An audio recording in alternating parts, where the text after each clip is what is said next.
What's up?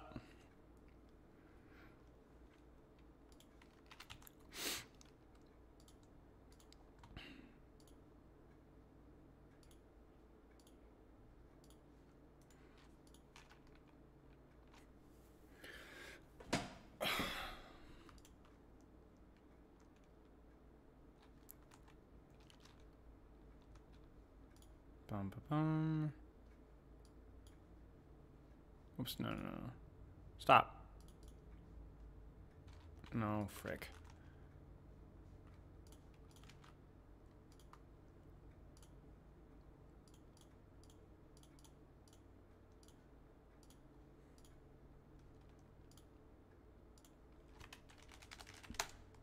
Christian, hi.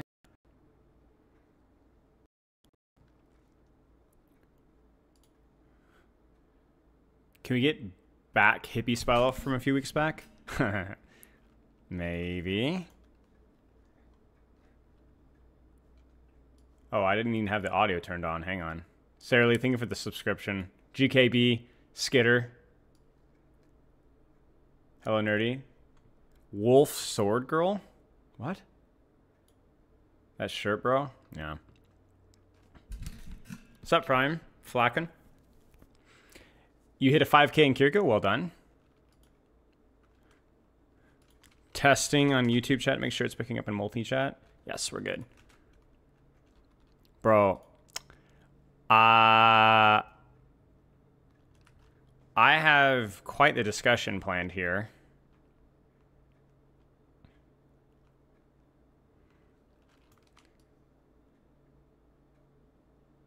Wolf Sword Girl. Did I try Hero 45? This sort of Sword Girl with a wolf thing? Well, I can neither confirm nor deny whether the Hero 45 is a Sword Girl with a wolf theme. I have no idea about any of that. But I did test Hero 45, and I provided feedback for Hero 45. Hello, Christian. Although I can tell you that Hero 45 was relatively early in development when I tested Hero 45. But that is all I can say.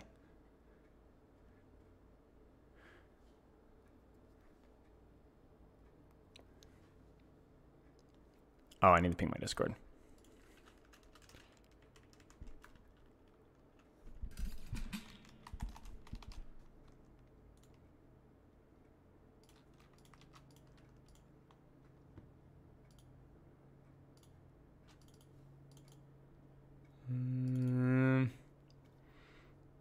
No, I got the chance.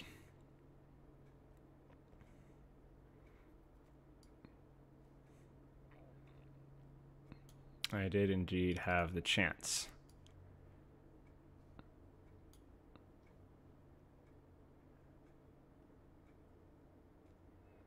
Have I already done this one? I might have already done this one. I don't really care for the meme and Twitch announcement.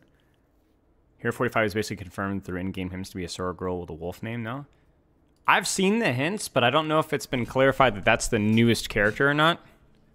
But like I said, I can neither confirm nor deny. What's up, Jiddle? What do you think of melee characters in Overwatch? I don't know. Next season or in 2 should be 2 seasons. I think they do one every other season. Why am I not getting these sub notifications? How come I can't hear anything? Because Snell, thank you for the sub. I almost want to ask somebody up to subscribe, but I'm not going to do that.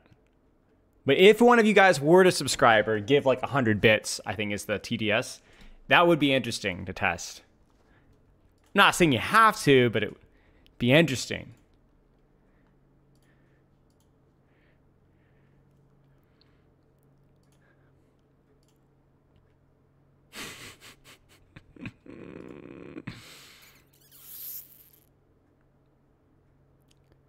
Hey, Matt.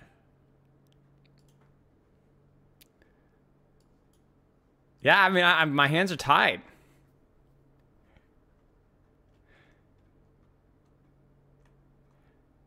Where's the thing here? There it is.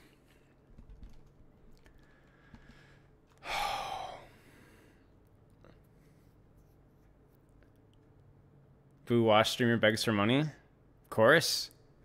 What I mean directly, not talking about new characters, about the complexity of designing and balancing characters in a melee based. Yes. Yeah, it's a great question. It's hard. I think you can see it a little bit with Venture, where Venture has a gap closer that makes them unpunishable, right? Which can be hit or miss. Alternatively, you have a character like Doomfist who has a gap closer, has gap closers that are very fast. So conceptually, you need melee characters to be very fast and have multiple mobility options on paper, because otherwise it's impossible to close distance. And then my preference is for melee characters that are able to maintain and sustain pressure for longer periods of time, rather than having insane burst potential, because you either need to have one or the other. You need to have insane burst potential, or you need to have staying power. The good example of that contrast would be something like an Iron Fist in Marvel Rivals, which I think has insane staying power, but not really significant burst, versus something like a DPS Doomfist. I'm not saying that the way it's done with Iron Fist is good by any means. I think the reason that part of it's bad is just because, yeah, anyway, I won't go into it, but I do like the fact that he has like consistent sustained pressure. It just needs to be skillful. You have to be really careful about burst though. Brig and Reinhardt, they don't have that much movement. Well, the difference between Brigitte is that she provides value aside from where she is, whereas DPS generally rarely have utility split from where they are. So Brigitte is not a DPS, so the comparison doesn't work. Because a Brigitte can slowly deny you and take a war of attrition because she's providing utility through her Inspire and through her armor packs elsewhere. You get what I'm saying? So she doesn't need to have combo potential at all, nor does she need as much mobility. Whereas Reinhardt has a lot more burst. Like, it doesn't feel like burst, but if you get into Reinhardt's range, he does insane DPS. So that doesn't check. And then also Overwatch 2 has had to give Reinhardt significantly more mobility because he wasn't able to otherwise. Like the melee characters in Rivals need insane burst or they are useless. Right. The good news about Overwatch 2 is sustain is not to Marvel Rivals level, so that you should be able to have a melee character that can apply consistent sustained pressure. I'm not saying like 40 DPS. I'm saying like if you don't heal the person, they will die, but not DPS Doomfist in Overwatch 1, where you can literally hit one ability and that person will usually die. And that can actually work given the sustain output of Overwatch 2, which is significantly lower.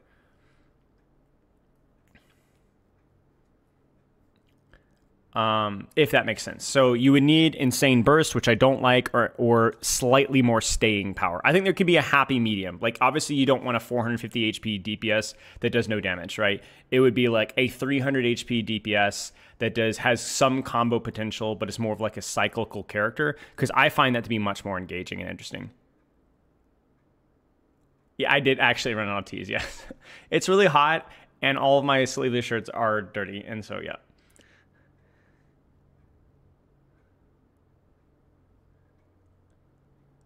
Wasim, I can't answer that question. There's some things that I'm privy to that I can't talk about. Kind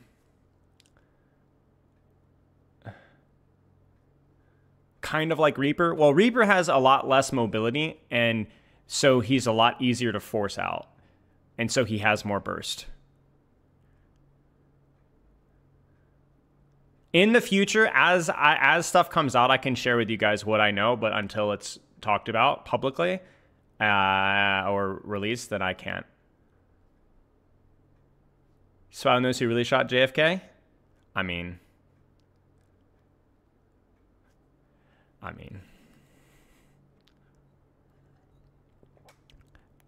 I'm not saying it was Dick Johnson, but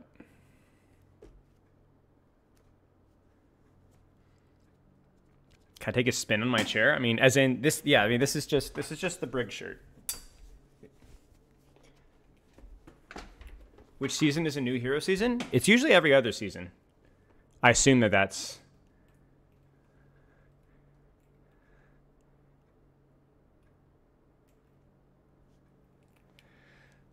Yeah, the back is there, yeah. The back is there.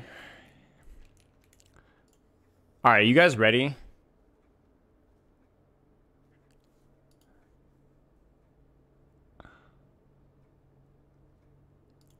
All right, let's talk about this. Dude, I freaking scripted this fricker up, bro. I'm super, super stoked about this conversation. I'm so stoked about this conversation. I put a little bit of scripting time into this one. I was sitting in the shower the last couple of days, not days back to back, thinking about how, because I think this might be one of the most important things that we will ever talk about on this channel, because it's really, really close to my heart, because it's been a large portion of my life has been this conversation. And so not only do I think that this conversation is very important and very interesting, it's also extremely pertinent to my life, basically. And the way I was raised, the way that I grew up, and the things that I have kind of gone through. And so I really want to put this at the forefront, and I hope that you guys can learn something from this. So let's use this Reddit post here, which I found, and use this kind of as a springboard. And I've had this bookmarked for a couple of weeks. I've been a little busy recently, but I want to talk about it. For the high-ranked people, ex-pros, let me actually change my headline here to not feeding on venture. Hard work versus talent. All right. For the high-ranked people, ex-pros, or even analysts, thoughts on hard work versus talent. Something that a lot of people don't like to admit is that talent is real and important. Yes, hard work can matter and everyone can improve or get better, but everyone has different peaks or improvement rates. Some people can work hard and try and never even reach a higher rank. There's some truth in this statement. I'm going to kind of skim through the comments. Editor, in the future, when you're seeing this, obviously hit the high points. You suckers in Twitch and YouTube chat, you got to suffer me kind of going through this because I haven't really read a lot of this. I have a whole discussion on this we'll get to in a second, but I think I qualify to answer this question given the title. I peaked right before rank 1 in 2020. Wow, good old luck. That's a name I haven't seen in a long time.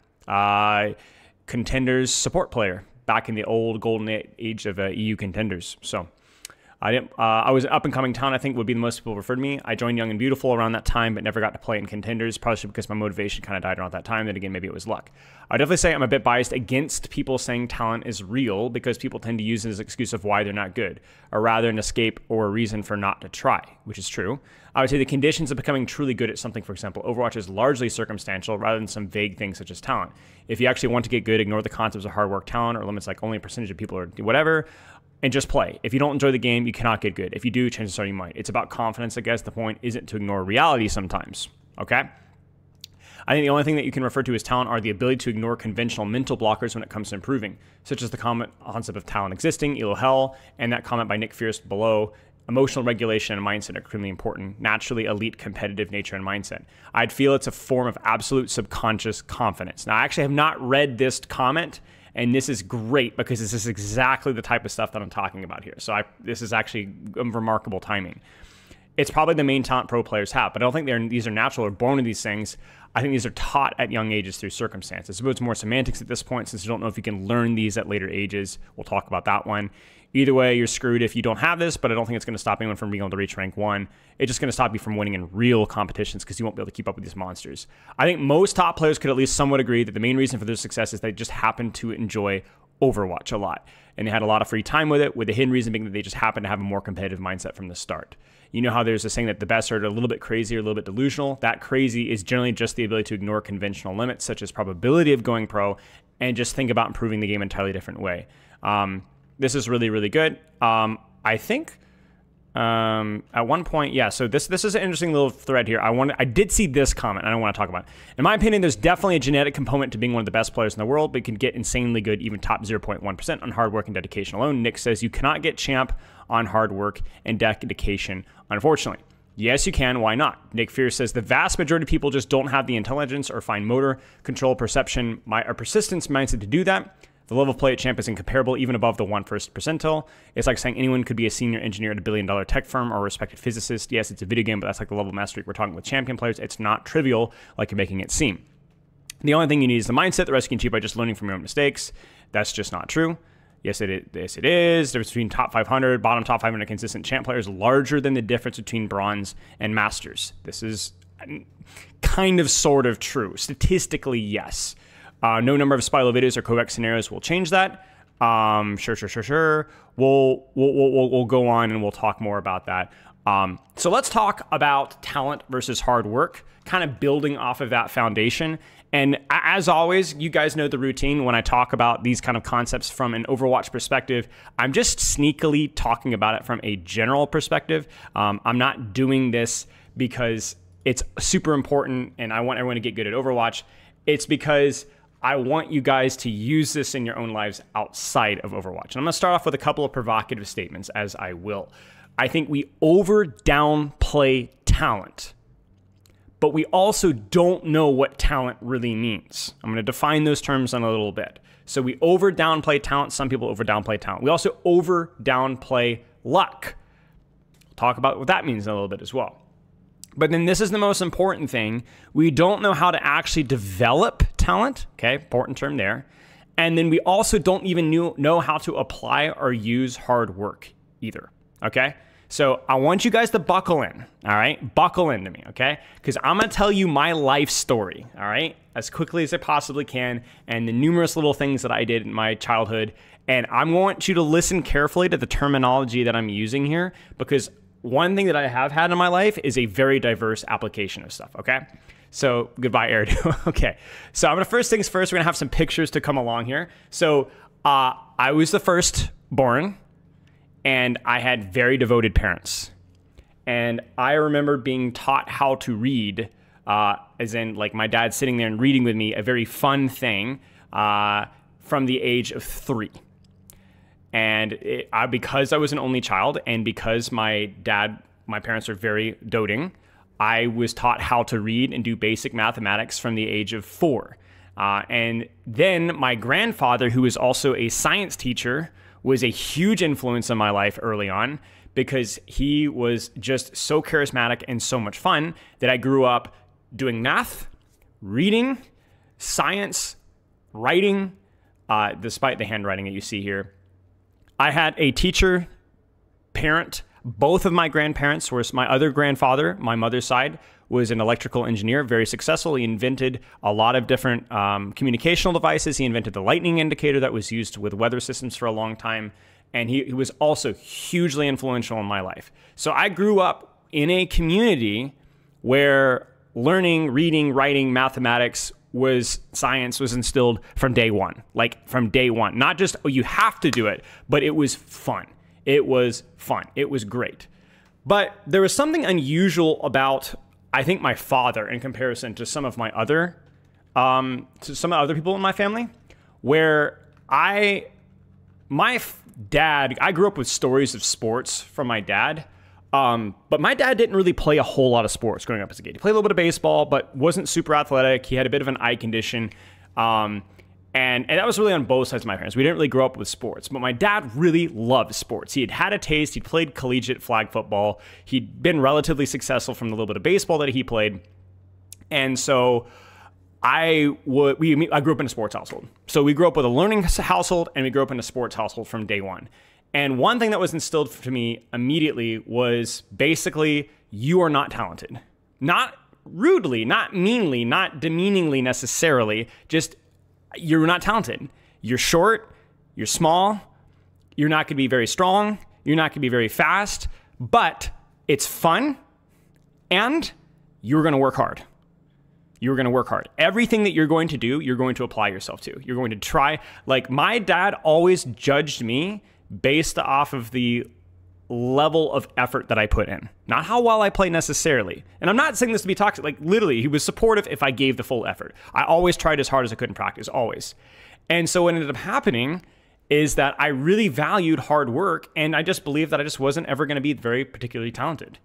I was obviously not very tall. I'm just under 5'9" right now, and you can kind of see it here. And I was even smaller as a child. Like, this is, can you guess which one's me here? Now, I was a little younger than some of the guys here, but they were about my age or slightly older, and you could pretty much spot me right away.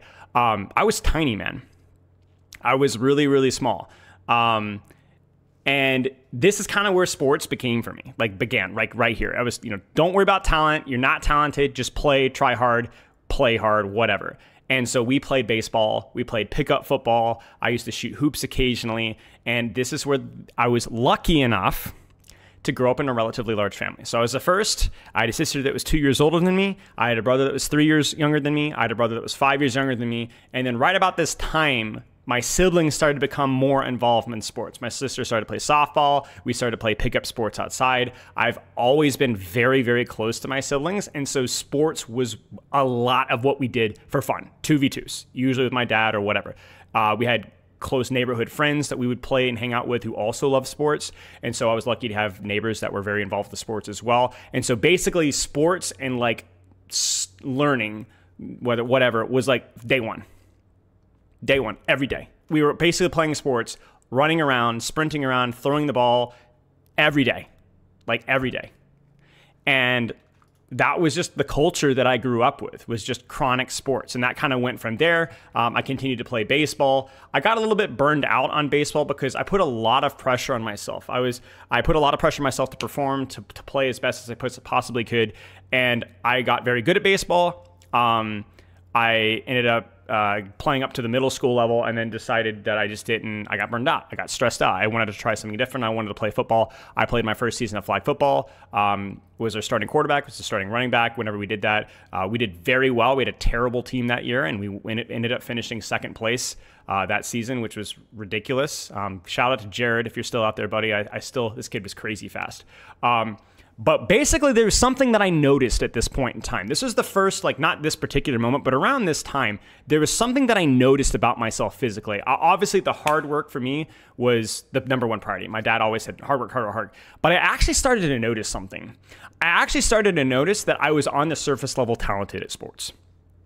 I started to notice that when we did the baseball tryouts, right? Like they do this with the minor leagues where, you do throwing, you do hitting, you do bunting, you do sprinting. I noticed that I was, despite my size, usually one of the best hitters every year. In fact, my coach the previous year had drafted based off of speed. He had drafted me based off of speed. And then I was our second best hitter the entire year. I was a good hitter. I was a powerful hitter. I had a big arm despite my size. And I was also very fast. I finished the second out of like 70 kids on running the 4 bases. And so I started to go, whoa, maybe dad was wrong. Maybe we are a little bit talented. Now, obviously hard work was prioritized, but I started to go, man, how are we talented? But that wasn't just it. My brother also was a little bit talented. My sister, who's 2 years younger than me, was like insanely good at sports too. She was really good at her softball. She also played flag football. And there are multiple years when she was 11, 12, 13, and even 14 playing flag football later, where she was the best player in the entire flag football league. In the entire flag football league. She wasn't always the fastest. She was definitely one of the fastest. But my brothers were fast, my sister was fast, and she was insane. And so, again, it was like, obviously my dad prioritized hard work, right? But all of a sudden, all of my siblings are fast. All of us are really good at football. All of us are talented. And people started calling me talented. And it wasn't just with this. It was with all those mathematics. So I promise you guys, this is not just me patting myself on the back. I'm trying to explain something, okay? There's a lot of things that I sucked at, okay? We're just going to stick with this one, okay? I remember distinctly, I was 14 years old, and I think I was doing like Algebra 2 or pre-cal, which is not crazy, but it was pretty fast, right? And then I also remember some of my friends knew about that. And then I also remember taking this class, which was like a history class. It was like really easy. They had like a couple pages of reading a week. Okay, hang on. And I remember being told, oh, you just have photographic memory. Oh, you have like the math brain, like I get it, And I remember that was the first time I remember this. It really annoyed me, really ticked me off. Because when I was 6 or 7 years old, my dad made me do multiplication tables and, addition, subtraction, long division stuff basically every day. Basically every day. And I mean, it wasn't like for hours, but it was like I was doing my times tables when I was like 6 or 7 years old, like almost every day. And then people were like, oh, you have a photographic memory because I simply did the homework the day before, I just simply read it. And it really ticked me off because that had been the first time that somebody had come up to me and downplayed what I had done because I was talented. And it completely flew. And my dad, I remember talking with him about it, and he was like, oh, you just work harder than they do, work harder than they do, work harder than they do, right? So we'll keep going. So then things take an interesting change here. Where are the pictures that I'm looking for here? Where's the picture that I want here? So I basically, I talked about this on 2 streams ago where I had played middle school football tackle at that point in time, still very undersized. I was able to make all-stars that year. I had great coaching, was a really, really positive experience for me.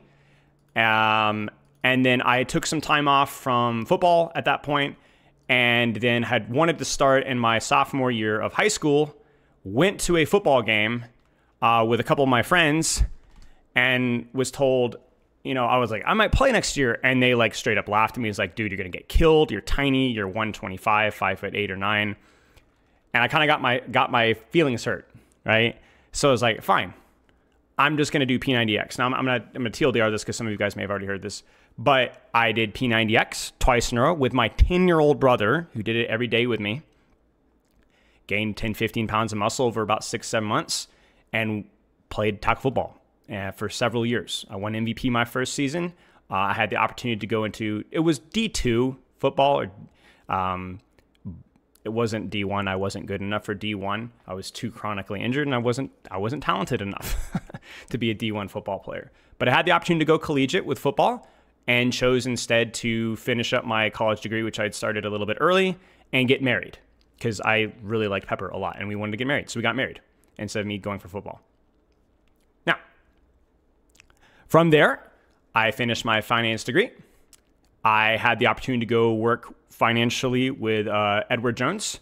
I chose not to.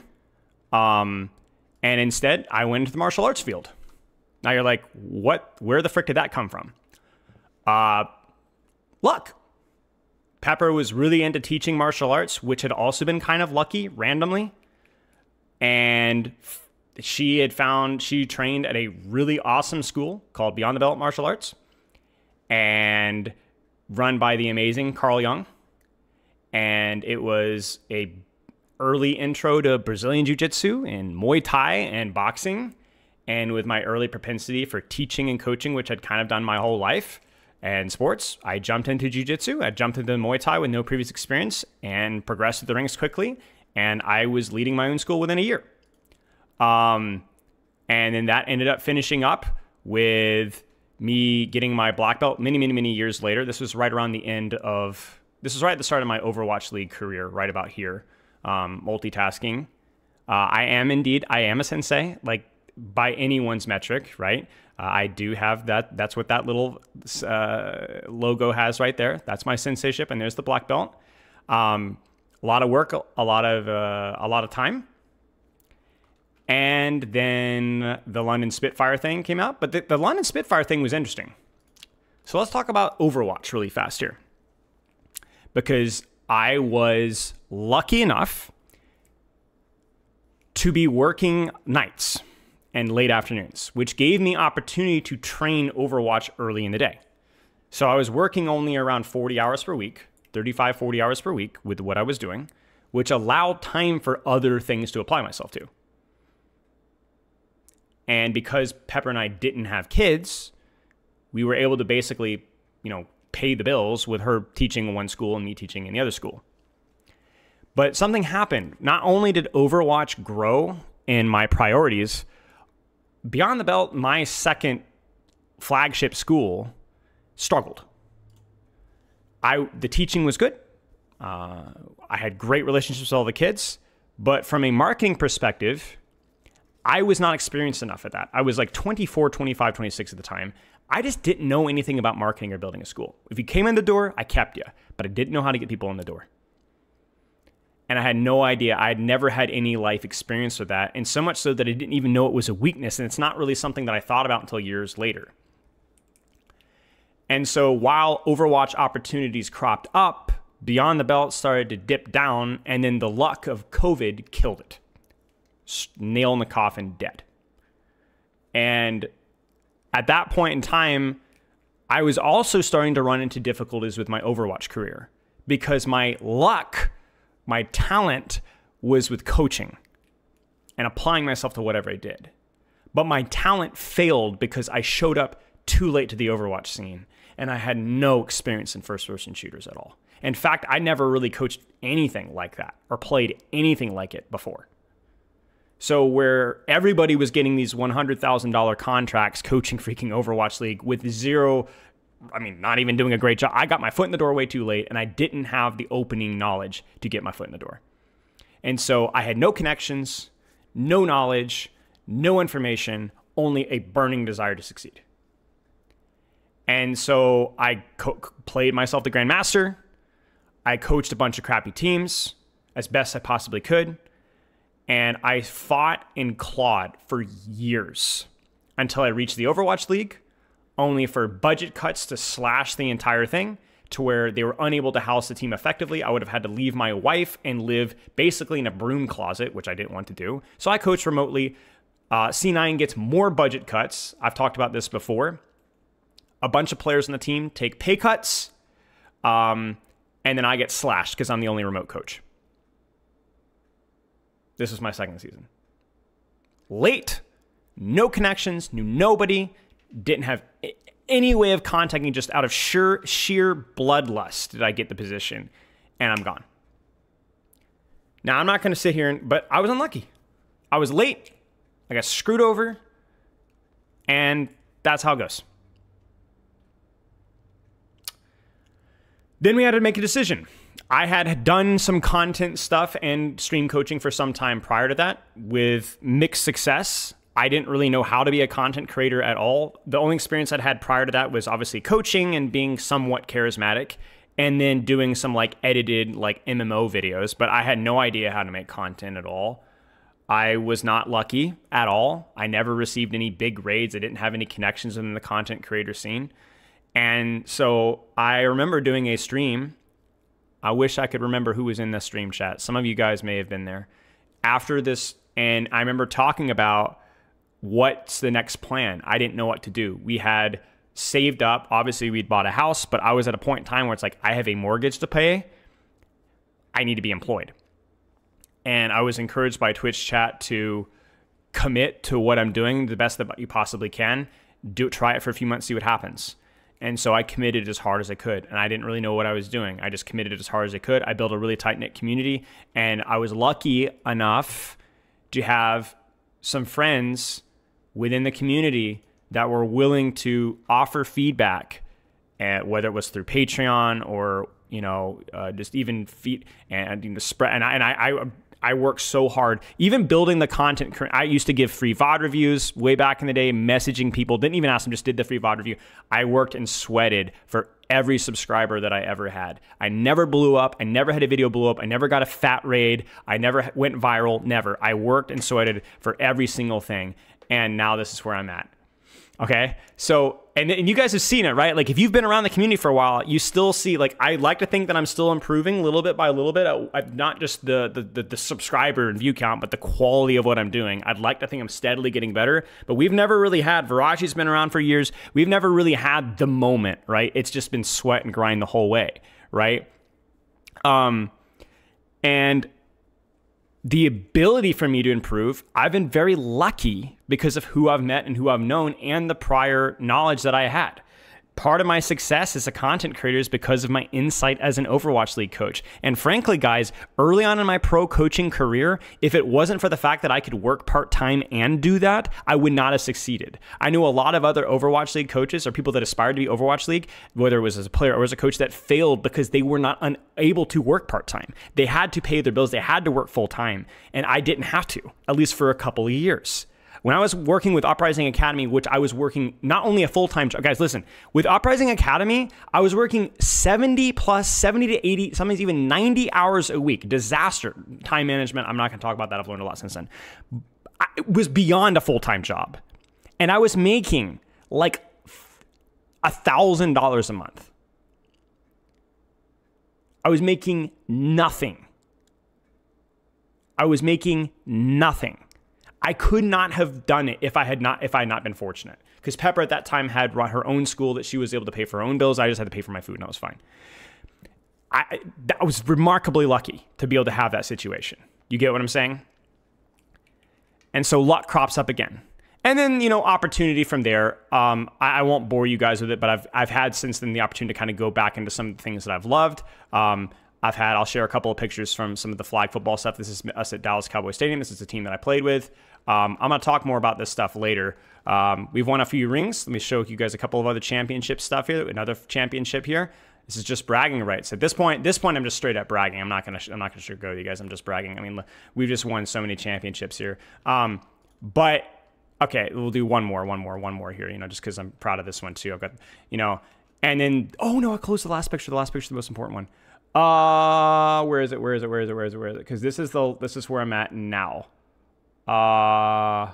Frick. I'll find it. And now, as our context for our last one. Okay, it's loading. Yes.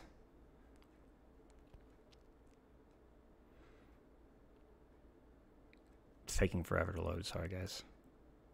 Hey, OC, how are you? Yes, it's Pepper's shirt, dude. All my thing, dude, she wears my shirts.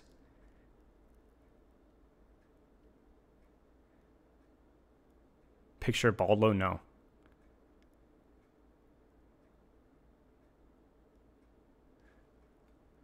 Okay. And then this is what we love here. Last year, a little over a year ago. This is the little microcosm of what we've created, which is over at DreamHack Dallas. And it's just great. And it was awesome. This is like the pinnacle of what I've accomplished. You know what I'm saying? Being able to hang out with friends and people that I've worked with, people who have worked with me, who have helped, people I've coached, who I've helped, people who have helped me a great deal. Basically, every person in this photo is either I've worked with and helped, or they've helped me directly, or both. Most of them both. Yeah, too bad, THK. You'll have to get in the next one, my friend. And yeah, this is the team. This is the team, and obviously it's changed over times, but. Long story short, I want to the reason why I wanted to share with you that is if you pay attention, there's you notice tendencies. You can go back with what Lucht was saying in that Reddit thread, and you go, oh yeah, I can see where you did this because of that, or I could see where you did that because of this. You get what I'm saying? You can go back and you can follow the threads.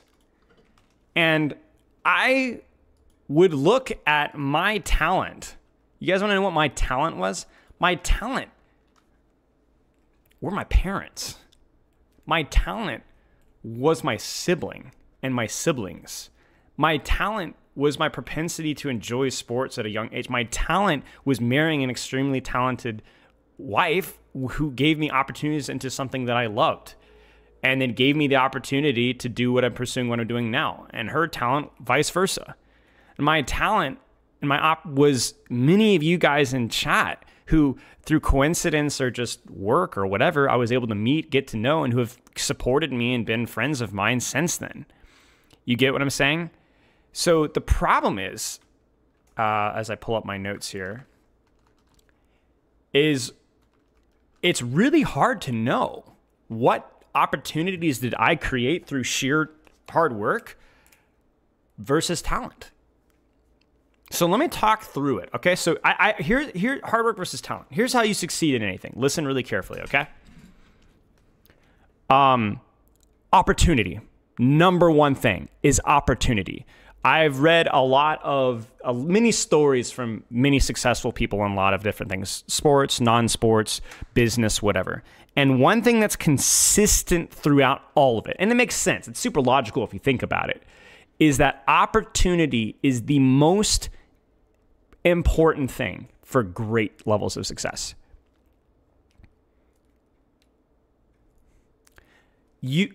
Bill Gates, Tiger Woods, John Williams, it doesn't matter.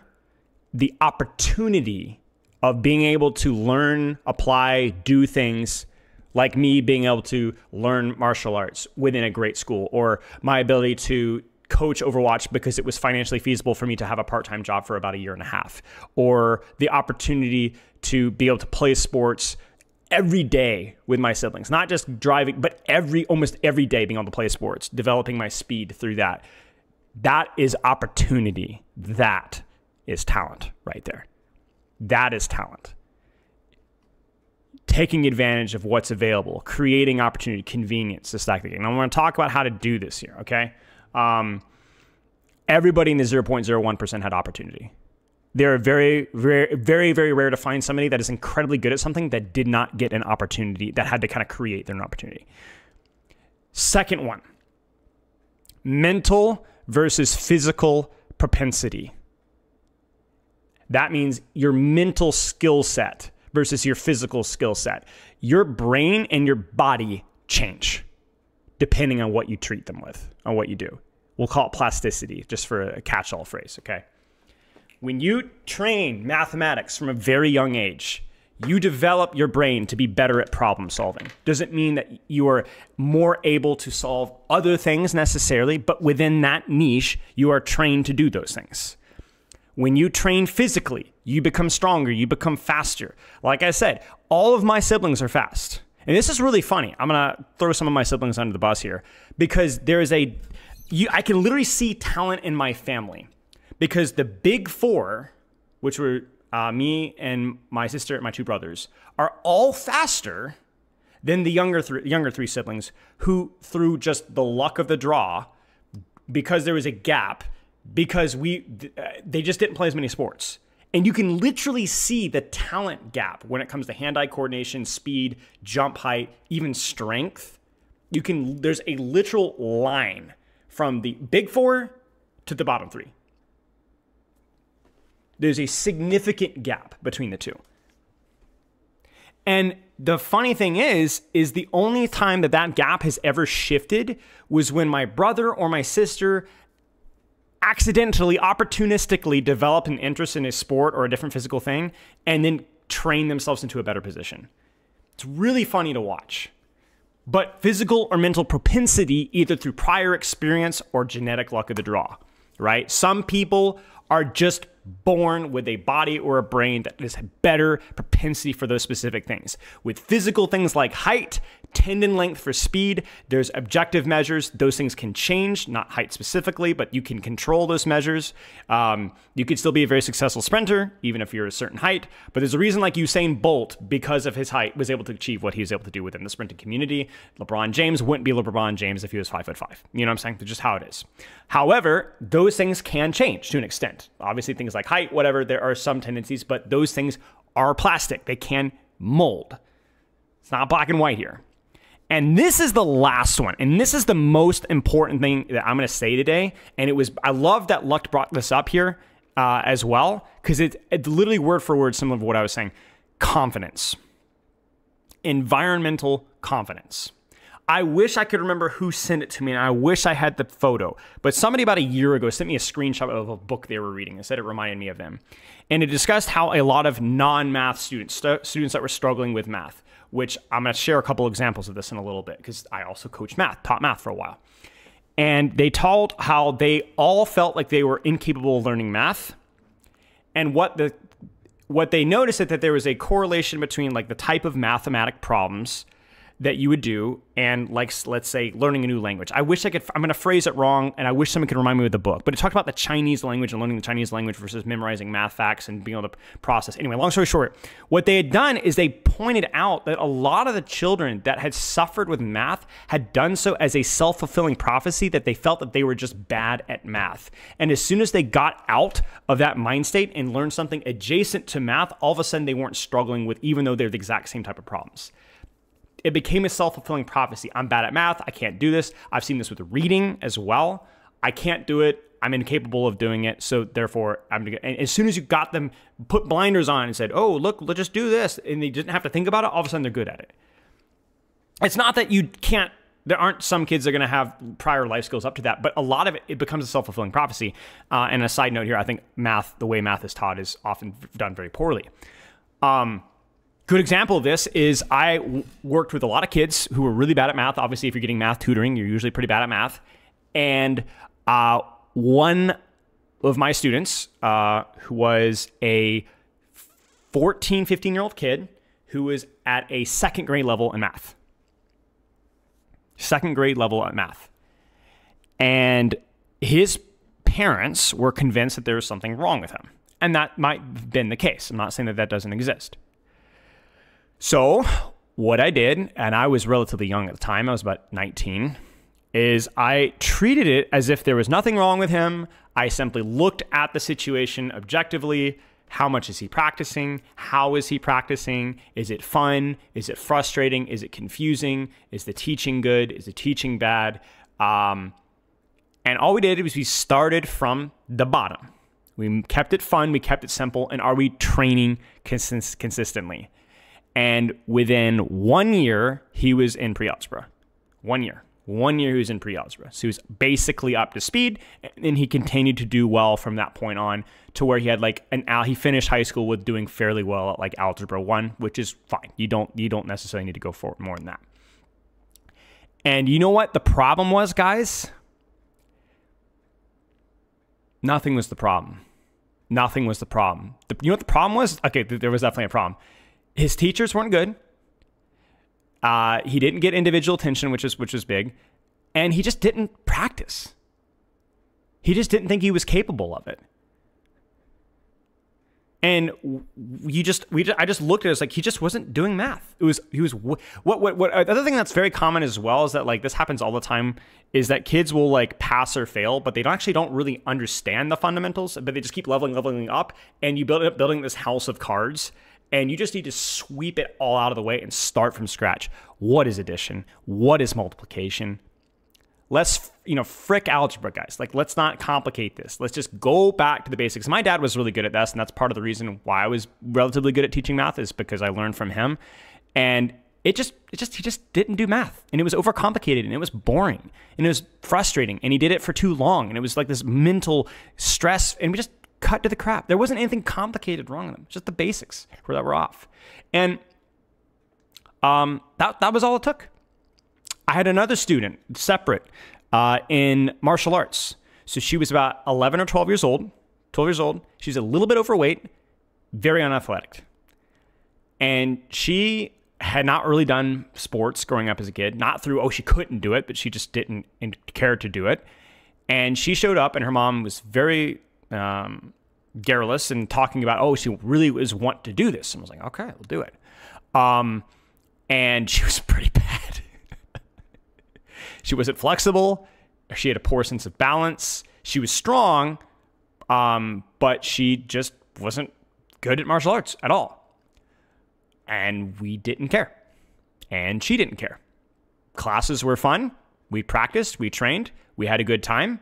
And there wasn't this negative feeling of I'm failing. It's just 11-year-olds old doing martial arts. Who cares? Just have fun. Do it. Who cares? And from that, and guess what? She got better and got better and got better and got better and got better to the point where she got her black belt. In fact, she was one of the girls. She was in that picture of my black belt. She received her black belt. She significantly increased her athleticism, her strength, her balance, her ability to grapple, roll, every single metric of speed, athleticism was improved through that. And will she ever be a world-class martial artist? No. We'll talk about this in a second. But because the process was positive and she believed herself capable of improvement, if not excellence, it didn't really matter. And then, crucially, she did something in college. So she's right now in college she's skiing for her college team right now.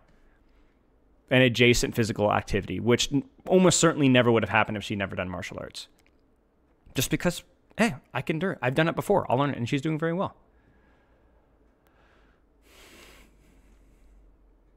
Now, would she have been a better martial artist if she'd started younger? Yes. Would she have been a better martial artist if she'd done some sort of sports or significant exercise from the age of 4? Yes.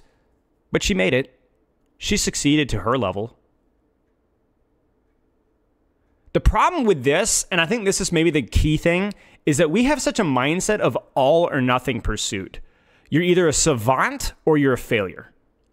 it's such a myopic viewpoint, and it really discourages people from trying things. It's like shelves everything into this tiny, tiny, tiny percentage of like these socially, mentally stunted exceptions of like these freak of natures that have been basically their entire life has revolved around this. Whether it's that is a opportunity, parents, talent, or like Luck was saying, there's just something wrong with your brain that you just sense. But that doesn't make you a better or more accomplished person. And we always pedestal those people too. I have a lot of students that come to me that are masters, and the way that they're talking, you'd think that they're like bronze. Though you think that they were like bronze. I don't know if it's not even a social media thing. It's just we've always been like this. We always look at like these crazy outliers, the Michael Jordans, the Tiger Woods, and like, is everybody else just a failure? You know? And we're always biased towards like their life cycle to get to that point too. Like Tiger Woods was like the 3-year-old golfer, the 2-year-old, the 1-year-old golfer guy, right? But how many times have you guys seen those Facebook reels? I remember these YouTube videos when I was like a teenager of these 5-year-olds doing crazy quarterback drills and strength and baseball phenomenals. Where are those kids? Where are they? You know, the vast majority of them fail. Gifted kid burnout, right? A lot of professional, like I'm convinced that it's actually better in many sports to not even start till high school, to just have a more well-rounded background, a healthier relationship with competition. But again, like it's always pass or fail. Has every professional golfer started at the age of 2? How come we don't hear about the professional golfers that didn't start at the age of 2? You know what I'm saying? How come we don't hear about the failures? You know, we always pedestal those handful of people, you know? And we have this whole, if I'm not literally the greatest exceptional person of all time, I'm not. My grandfather's really bad at this. I love my grandfather to death, but my grandfather played in a rock band back when he was, in college, back in the 60s. And he was also a very accomplished banjo player. He could still play quite well. But I hate talking to him about music because he's so freaking depressing. He's so freaking depressing. He'll send me some, or show me some crazy video of some like Chinese 7-year-old playing banjo like a freak of nature, or some 14-year-old white dude over in Idaho that's just absolutely shredding on guitar or something. And he goes, I can't, I'm never going to be able to accomplish that. It's not even worth trying, you know? And I'm like, why? That's the mindset. That's the problem right there. You know, I love my grandfather, but that's the problem right there. What a depressing outlook on life, you know? You know, I could even go even deeper than that. Like, are the best mechanical musicians always the best musical artists, or the most interesting musicians in terms of writing music, right? Like, not to be a tired trope here, but like, look at the Beatles, right? Those guys were not phenomenal singers or guitarists or drummers. They were fine. And so even if you want to be the best, thinking about it from only one perspective is really myopic. You know, look at Tom Brady as an athlete. You know, that's definitely a dead horse that's been beaten to death, but it's true, right? So it's just a depressing outlook, you know? It is to think that my efforts only matter if I accomplish. So let's talk about talent versus hard work. Talent is opportunity. You get lucky or you don't. Talent is physical or mental propensity, either through the training that you received as a child, the training that you're undergoing now, which can change, or something else. Talent is the confidence of just simply doing something and trusting that you'll be able to figure it out. So how do we solve this? All right, let me give you guys some actual actionable advice. Number 1. I encourage everybody in this Twitch chat to pursue what is at least vaguely interesting to you. Experiment, continue to pursue what's convenient for you, pursue what's fun for you, or pursue what's socially supported. I think community as a whole drives opportunity confidence a lot. So like whatever you have an opportunity to do right now, and you're like, that kind of sounds interesting, do it. Do it. Do it right now. Everybody has I think the problem with the way that we look at opportunity is obviously there are going to be some people that have more opportunities than others. Where some of us are blessed, some of us are not. Some of us are lucky, some of us are not. Some of our parents are rich, some of our parents are not rich. But everybody has opportunities. Everybody does, without exception. without exception. At least if you're living in a country, you know, like mine, okay? Your opportunities might be worse, your opportunities might be fewer, but there are opportunities. And so you make the most of them. Is it fair for everybody? No, of course not. It never has been, never will be. But there are opportunities. Make the most of them, take what you have, run with it. Second thing, embrace your strengths and weaknesses in terms of your propensities, keeping in mind that first off, they can change. They have changed. They will change. They will continue to change based off of what you do with them. But also keep in mind that an actual shortcoming can be a self-fulfilled belief sometimes. And that having a different propensity isn't always a major shortcoming. In fact, a lot of people that struggle in certain skill sets, which remember we said we talk about the smart people that suck at stuff, is because some people go into certain things with an assumption that their propensity is perfect. Whereas some people go into something with like, oh, I'm going to suck at it, and they succeed because they have no expectations. Cheers, Victor. Like, a lot of the people that, okay, you guys ready for a spicy take? People that are succeed at Overwatch are oftentimes not very intelligent.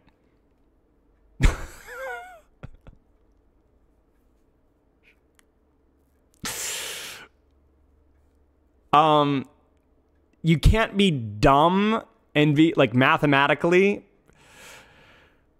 but Overwatch is a very complicated game that requires understanding and repetition to understand. But the most important skill in Overwatch is confidence and speed and repetition.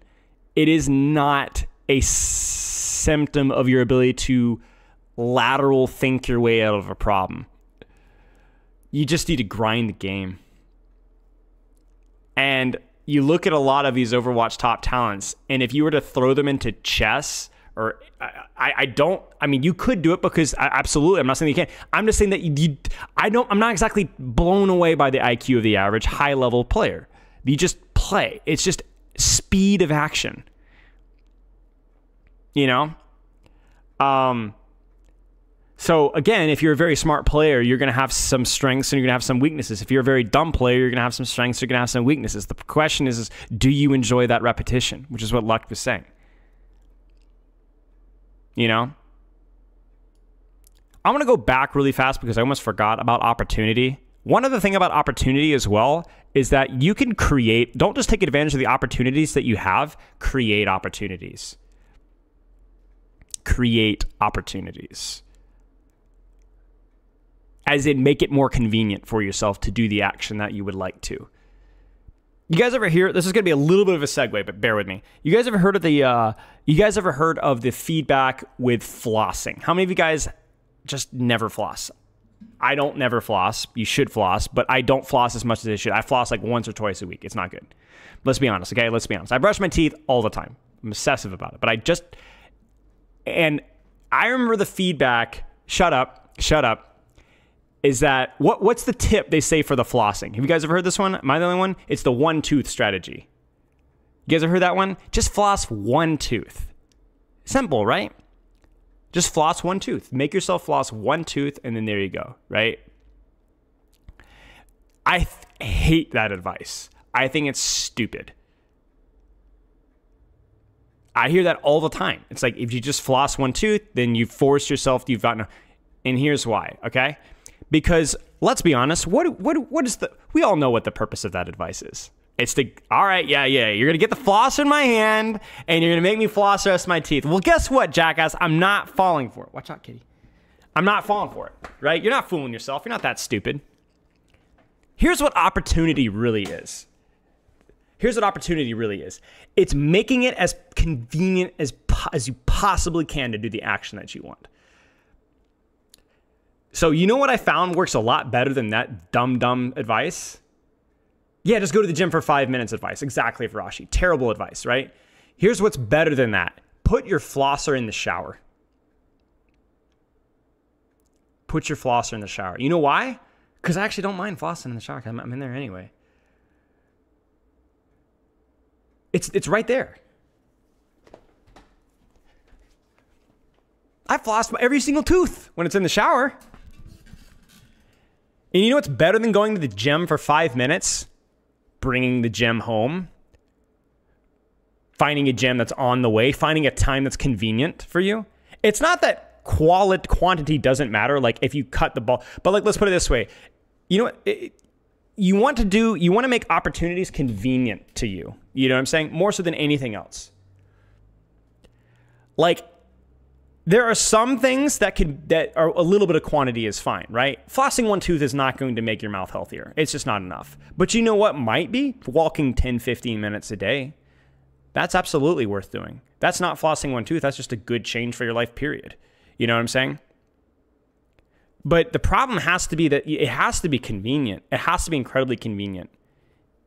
You know, you have to kind of baby step yourself up. So when we talk about talent and like developing your talent, you have to create opportunities for yourself by making things that you want to try or want to do convenient. If it's uncomfortable, you won't do it. You won't do it.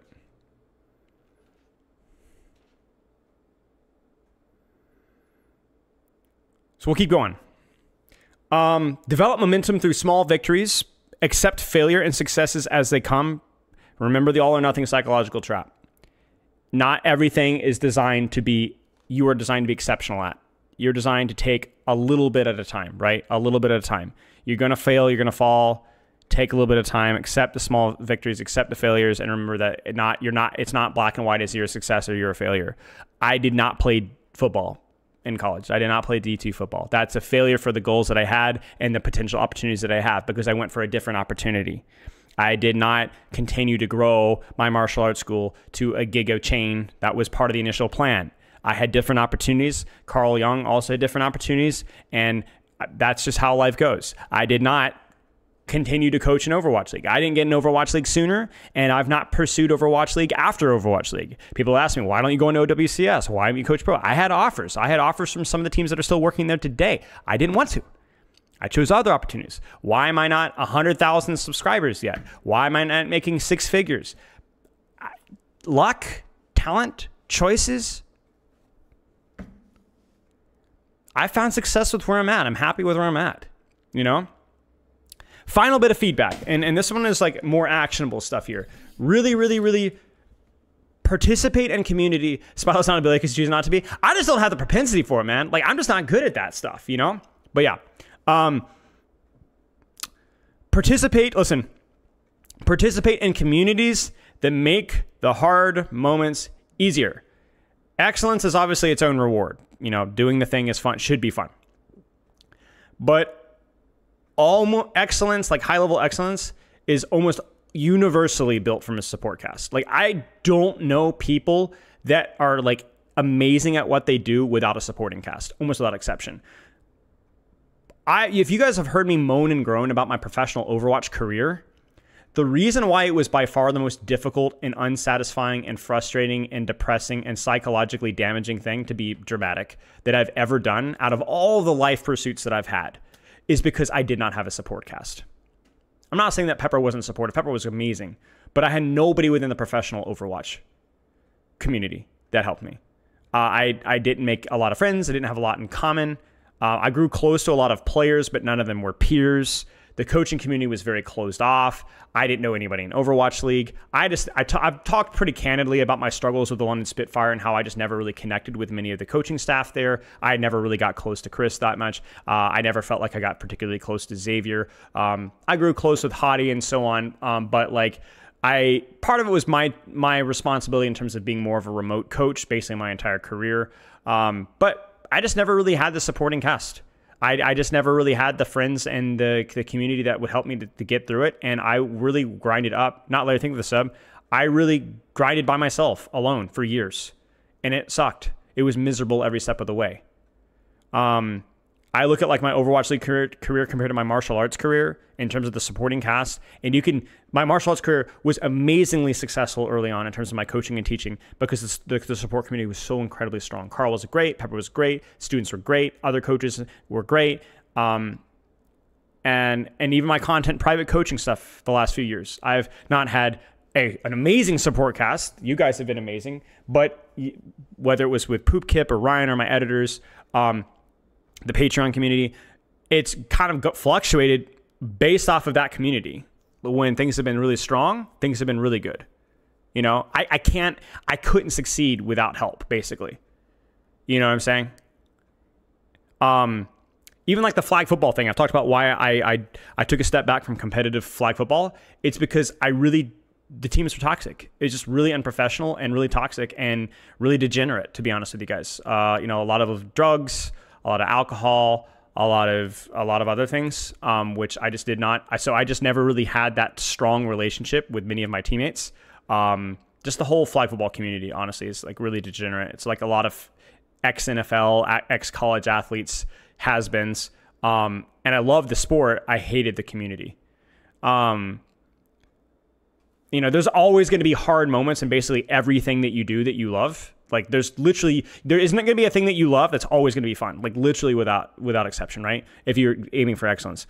So wisdom is really knowing when you've reached your interest ceiling. Like, okay, I no longer want to reach Grandmaster. I think Masters is good, versus when am I just losing confidence from an inevitable hurdle? And I think a community can really help with that, you know?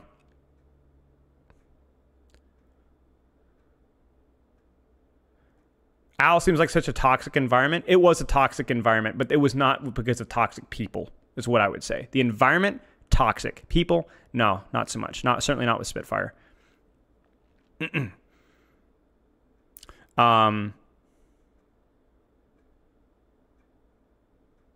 So this is not a talk about how to be successful in terms of money or reaching the top 1%. This is more along the ways of how do you squeeze more out of what you're currently doing right now, regardless of whether you're talent, because it does exist. Talent is opportunity. Talent is your propensity, which can change over time, which is why people push for hard work. Because as you guys heard from my life story, my dad grew up with the irony of my dad preaching hard work and yet training talent.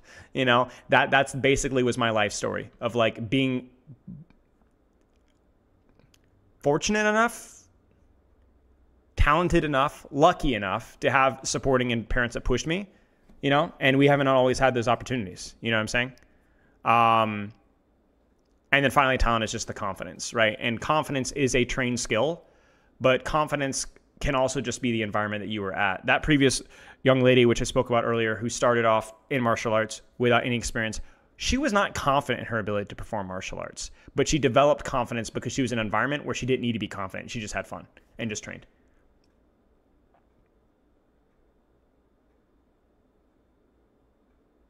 Cora, I think that there's a larger discussion to be had about the genetic component of talent outside of, in terms of like the spatial awareness and motor control. But I have not found, I would love if somebody can correct me if I'm wrong, I have not found a study on exactly what those genetics are and whether those have been tracked from the early, like from birth or not. I even read, if you guys know Atomic Habits, and he has a whole section on talking about talent, and I was really dissatisfied with his explanation of the genetic component because he provided no proof for it whatsoever. It's actually the big weak point of what a book that I thought was relatively excellent. So I'm sure that there are many genetic components, but I don't know what they are. And until we know exactly what they are, you really can't worry about it.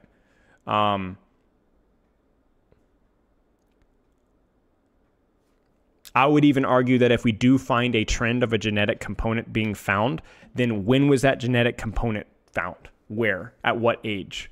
You know? So if there are genetic components, it's really hard to nail down.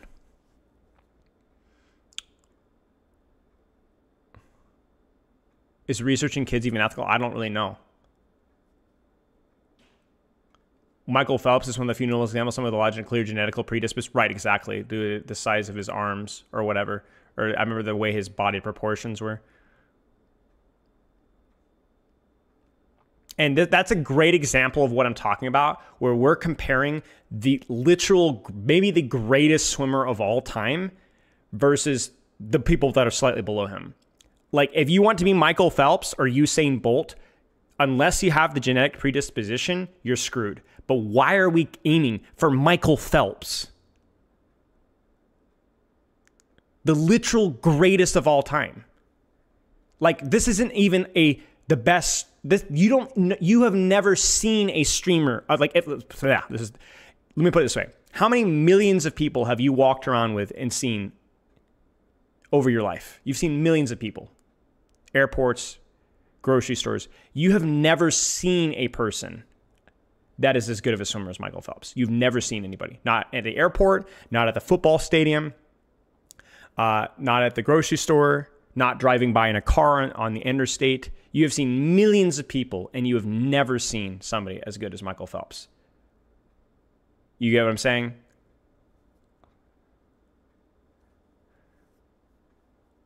So there are how many millions, tens of millions of people that you have seen, and yet you've not seen a single person as good as Michael Phelps.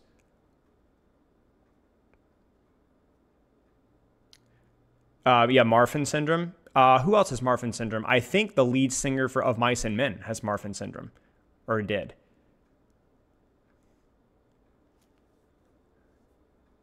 Your cousin is faster than Phelps? Yeah, that's probably true. But yeah, I guess again, like we keep falling into that like SSS. I see these discussions all the time, and like I follow the sprinting community relatively, and I see these teenagers coming in with these same questions over and over and over again. How long does do my calves look right? Like versus Usain Bolt, and these guys are running like 13-second 100 meters. I'm like, bro, if you don't need to worry about that. Let's get you to under 12 seconds in your 100 meter before we even have that conversation. Or how about under 11 seconds? Or how about under 10.5 seconds? Or how about under 10.2 seconds before you start worrying about it? You know? So there's the argument that like, oh, until you hard work, you will never realize your talent. But the other side of the equation is even if you don't have the talent, you're probably going to still be exceptionally successful at whatever you do if you apply yourself to it enough. The talent is more of what Luck was saying, which is for whatever reason, you have the opportunity to do it, and for whatever reason, you enjoy doing it. Like if I could boil it down, talent is just simply opportunity and enjoying it for whatever reason. If I had a better flag football team, if I'd had a less injurious, if I had never met Pepper, boy, that's depressing, right? Would I have been a successful college football player? I don't know. Maybe, maybe not. Who knows? We see this with sports all the time, you know?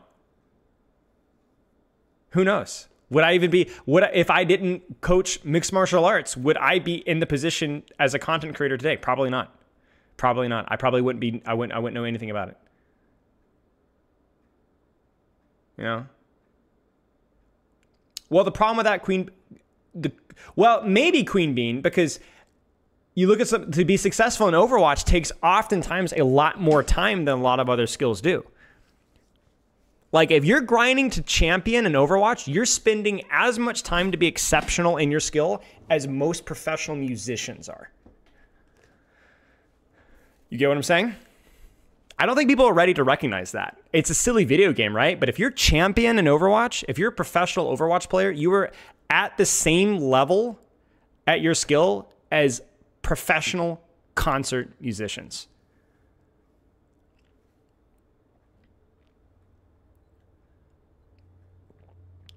And professional athletes. Now, are you making as much money? No. Are you as cool? No. Are you as muscular? No. Do you look as good in Nike? Do you look as good in cereal boxes? No. But you're a freak.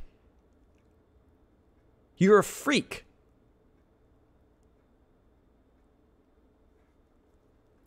You know? You're a freak of nature. So,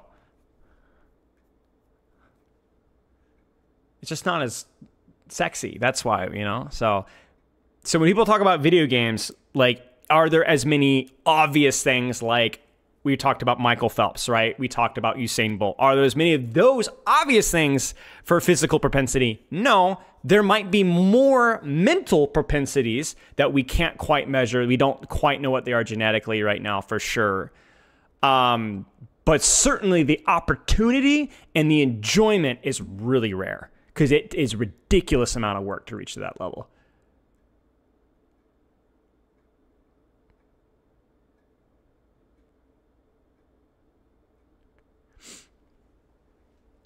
Not true. Professional concert musicians spend easily 20 years to get to the level they're at. I'm one. That's how long I've been practicing. I'm still not anywhere near my professors in skill. I think the better way to think about it would be like, how much are they training every day?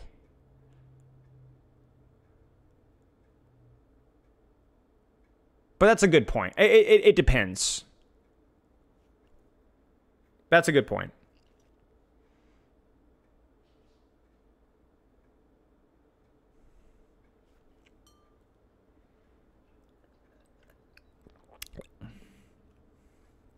Three to 5 hours daily. Yep, that's the same for Overwatch. Yep. Now, 20 years, that sounds like the upper limit or the ceiling. But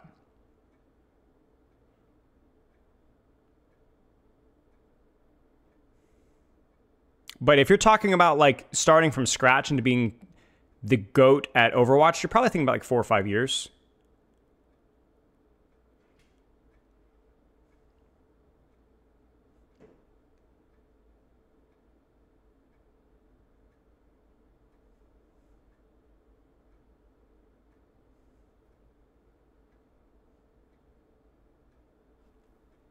So yeah, you're right. The amount of total hours is probably less.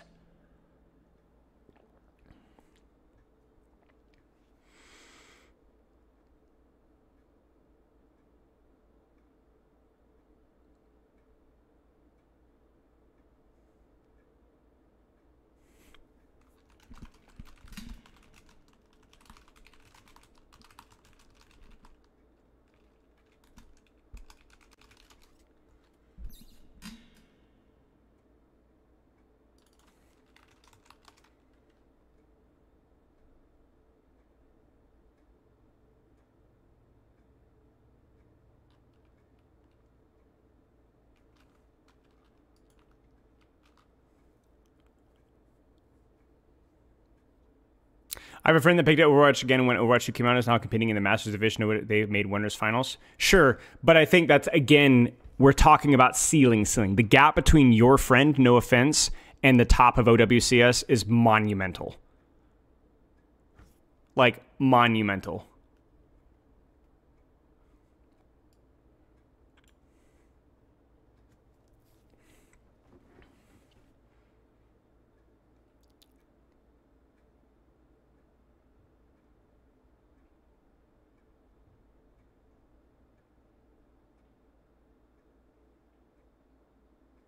Hot takes time? Yeah, sure, we can. Any other questions? Any other statements? There's a really interesting thing about Outliers, the Malcolm Gladwell, I think Gladwell book, which I kind of have mixed takes on that book. I didn't like a lot of his stuff because I think he kind of rushed to some conclusions, which I did not agree with. But one of the things that was interesting was like about how like when you were born had an impact on whether you were a professional hockey player. And that kind of goes exactly what I was talking about. It was just opportunity, a lot of it. So. No, it's okay, Oki. It's okay. No. You're totally fine. Well, even professional level is still like, you can really only, there's only like, I don't know. The amount of professional players versus high-level players is crazy.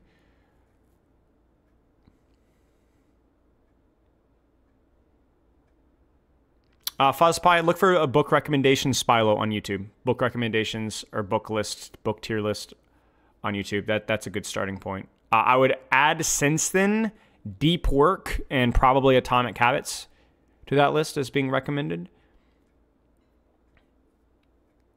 Amari, get out.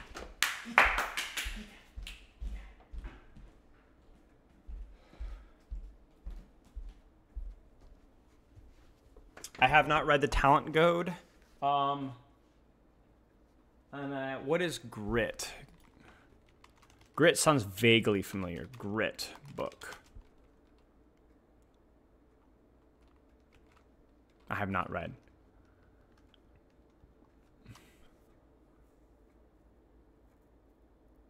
Yeah, Poke. I'm sorry if I didn't make it clear, but I'm not going to be uploading it. I already did the Stefano thing, so I like to space those discussions out, so you're more than welcome to it. Thoughts on Goggins? Is that the mentally ill individual? And I'm not saying that is disrespectful. Okay, that comes across as really disrespectful, but you know what I'm saying. Yes. I have a great deal of respect for that guy. because he has taken ownership of his lack of opportunities and made the most of it. But his message is not for the 90, his message is for the 0.01% of young men that are in a similar situation. It is what some people need to hear, but not the vast majority of people. And that's the sad part. I know a lot of people that are like David Goggins in my life, and they are finding ways to find success despite severe mental and environmental challenges. And that is not a downplay, but it is a cautionary tale that if you are not in that situation, you do not need to hear that, and you should not replicate that. And in fact, I hope and pray that David Goggins is able to develop through that trauma and develop a good support crew and social group around them that allows him to become more balanced as he gets older. I've not read The Happiness Trap, no.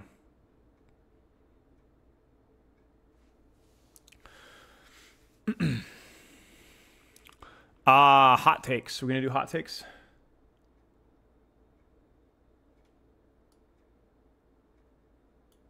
You went 6-14 on Zenyatta. Maybe you do need David Goggins.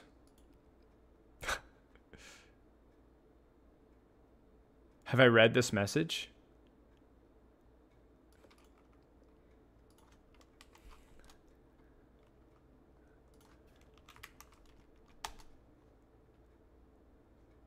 Let's update stream title here. Can we get another Bash name clip? Sure.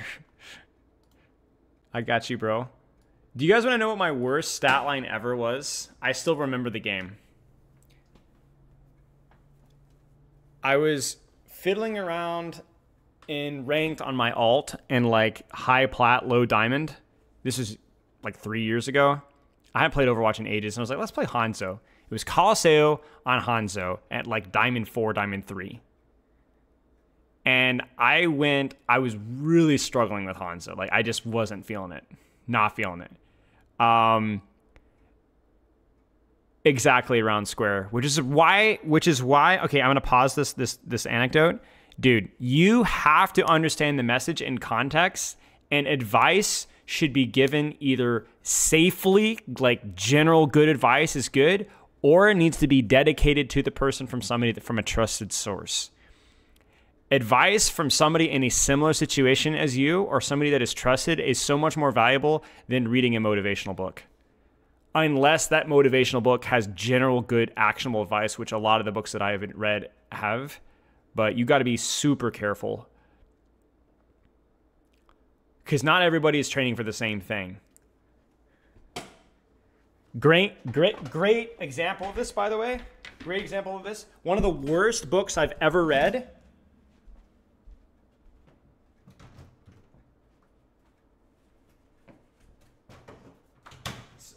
This is going to be a hot take for some of y'all. One of the worst books I've ever read. Awful. Awful book. Awful book.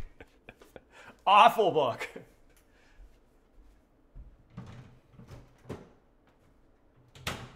It is one trauma-ridden, psychologically abused trainer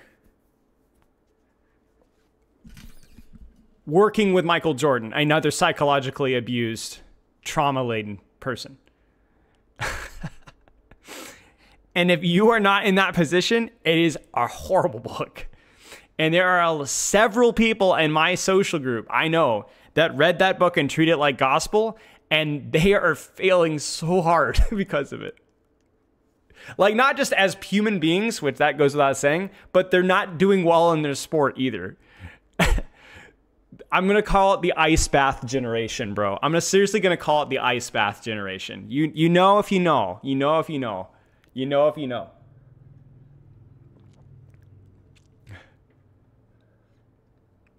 And I'm not just saying this as like any efforts to strengthen yourself to be fat. Listen, I am the athletic strength pilled. I love that stuff.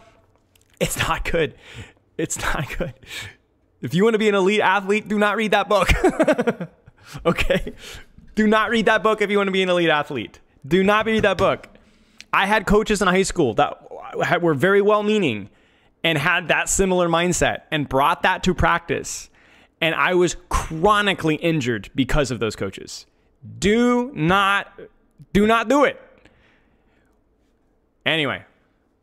And they'll sit there and be like, yeah, you didn't dig deep enough, as they have a bunch of failure. Yeah, never mind. Yeah, it is what it is. The mindset of the book is basically the pseudo Sigma male, unironic, grind every day, sabotage everything. Everything is sacrifice at this.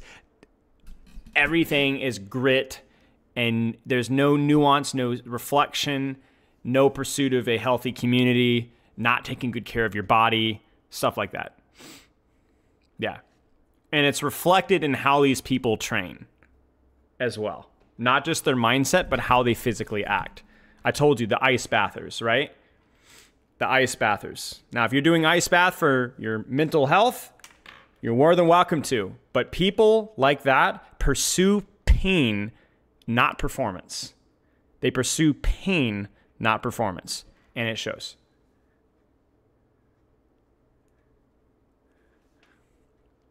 Again, there's nothing wrong with performance if that's what you're aiming for, but your method is more not going to work. Did I watch Whiplash? I'm a huge fan of Whiplash. It's one of my favorite movies. Sort by controversial. I'm going to start with, yeah, I guess we could give this a proper intro depending on whether this is going to be a good video or not. Okay, let's do the proper intro. All right. Hi guys, my name is Spilo. We're going to be taking a look at r/Overwatch today, and we're going to be looking at some hot takes. Now, as you guys know, the way that I like to do hot takes is I do like to look at the popular ones, which I guess doesn't mean that they're hot, but it mostly means that, yeah, this needs to be said, this needs to be seen more, and I will give them credit for credit is due. And then depending on how long and how good or how thought-provoking they are, then we will go into the more controversial comments. I will sort by controversial to see if we can find some actually controversial takes. But when we're looking at hot takes, I'm not just looking for hot takes because anybody can say something really dumb, really weird, and call it a hot take. I'm looking for interesting, thought-provoking, slightly controversial, or well-argued, or wow, that's a good point. I haven't heard that before. Now, to be honest, no offense, I'm not expecting much. We'll have to see what we think here. I will give my take, my opinion on the thought process, and describe whether I think it's a well thought out hot take, not just one whether I agree or disagree with, but is it a well thought out hot take, or is it just completely dead wrong if you thought about it for more than 2 seconds? So let's start here. So I'm actually think I'm going to do the react scene here because I think that's going to fit Reddit better.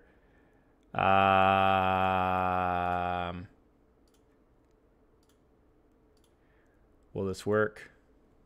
Should work, yeah. What? No.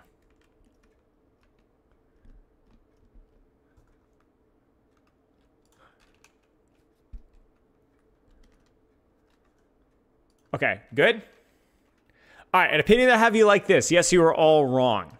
Y'all care too much about skins. Yeah, sure. It's a popular hot take. Generally, people that are perusing on, I guess, the Reddit don't care as much about skins. From my little small sample group, I think the social media hive mind that cares the most about skins is Twitter. A lot of Twitter communities are parasocially obsessed about skins, because they're parasocially obsessed about the character, and it's weird, and it's not my thing, so I'm not going to hate on it. But I do have it's my opinion that it's a little bit weird to be kind of obsessed with a video game character, and maybe it's cool because we all look up to things that, like, I really liked Genji. I thought Genji was cool. Genji's fast. I loved his backstory. I get it, and there's a lot of characters in Overwatch that are so well written that they get these little parasocial groups, which is a really good credit to the writers. But guys, it's just a video game, and they're not real, and that person isn't real, and we should take the time to not take that much time to care about those little things. Instead, meet some real people with real personalities like that. You know what I'm saying? Now, I know some people are going to be like, hey, when we're talking about the skins, we're like skin prices and this is too expensive or that's not expensive enough or the way that the market. And I think any criticisms that you guys have on that regard or that people have on that regard, that's probably fine. Like that's fair criticism. And it's not like I've been very vocal about, I guess not very vocal. I'm not going around tweeting about it, but on stream, I'll pull stuff up and I'll be like, that skin just doesn't look good, or that skin looks cool, or that's unique. And I think my big thing is that like I like it when they kind of gamble a little bit with skins and they try new things. But even stuff like the whole Kiriko thing, it's like, okay, fine. Kiriko sells skins. Do you want the game to be successful? Like, I'm not saying that there's nuance here. I'm not saying that you should only make Kiriko skins. Like, people that were crying for Venture skins, yeah, you're right. You know, how are you going to find out if people are going to buy skins if you don't even make the skins, right? And there has to be also a sense of artistic integrity where, like, okay, maybe Kiriko doesn't get a skin all the time, so we're not cash cowing it, but, like, we think this skin would look great, so let's just do it anyway. And I like that. I think that's just a good long-term vision for a game and gives respect to the artist. At the same time, though, I just don't really care that much. I just don't really care. I don't really care. And as long as for every Wooyong, we have a Bastion or a Venture or a Torbjorn, and we have the variety that makes the game relatively interesting, then I'm fine with it, right? For me, I'm less interested in skins, and I'm actually more interested in voice lines and personality, because that's the kind of crap that I'm having to confronted with every time I play the game. Like when Kiriko talks like this and it says like the basic, like crappy, annoying, egotistical rat personality that she does, that ticks me off because I have to freaking hear it every single day when I coach this game or play this game. All right? Shut the frick up. All right? But if you're, beyond that, I don't care. If you're not annoying, I don't care. I don't care. I don't care what skin you're running. I don't care if it's lore appropriate. I don't care. If the devs want to put time into the lore because people enjoy those things, including me, then that's awesome. But I don't care about the skins. I don't care. So, yeah. As long as I don't have to be confronted with the annoying sounds of that person, then I don't care. So, yeah. So, sure, I'll give this one, we'll do it on a 4 stars. I'll give that a 3 stars because I do think a lot of people would agree with this, but there is definitely a vocal percentage of the player base that the majority of the player base just wants to say, shut the frick up. Shut up. And you know what? You're right. Shut the frick up. Based Moira main. LFG was a goated feature. I met my wife in it. They should bring it back. There's no reason not to. I think there's a pretty good reason why. I don't think this is much of a hot take. I think a lot of people agree. But the problem with LFG is it's like one of those... I think actually Gavin can probably answer this if Gavin is able to or interested or around. But LFG is like one of those systems that there was a good reason for them not to have it. And then there's also the argument that like... It's like one of those things where like people are like, they should bring this back. Well, that's going to take resources to maintain and develop that. Is it going to be worth the resources to do that? Do you guys remember when they canceled, maybe kind of unrelated, but remember when they canceled the PvE stuff? Not the PvE, but like the little events and stuff. LFG had no moderation features, unfortunately, so it could be used for some very bad things. Great. You know, that's just kind of how it goes. But a lot of people will ask for stuff, and they'll get a vocal minority of people saying, oh, yeah, we love this, we love this, we love this, and then nobody plays it.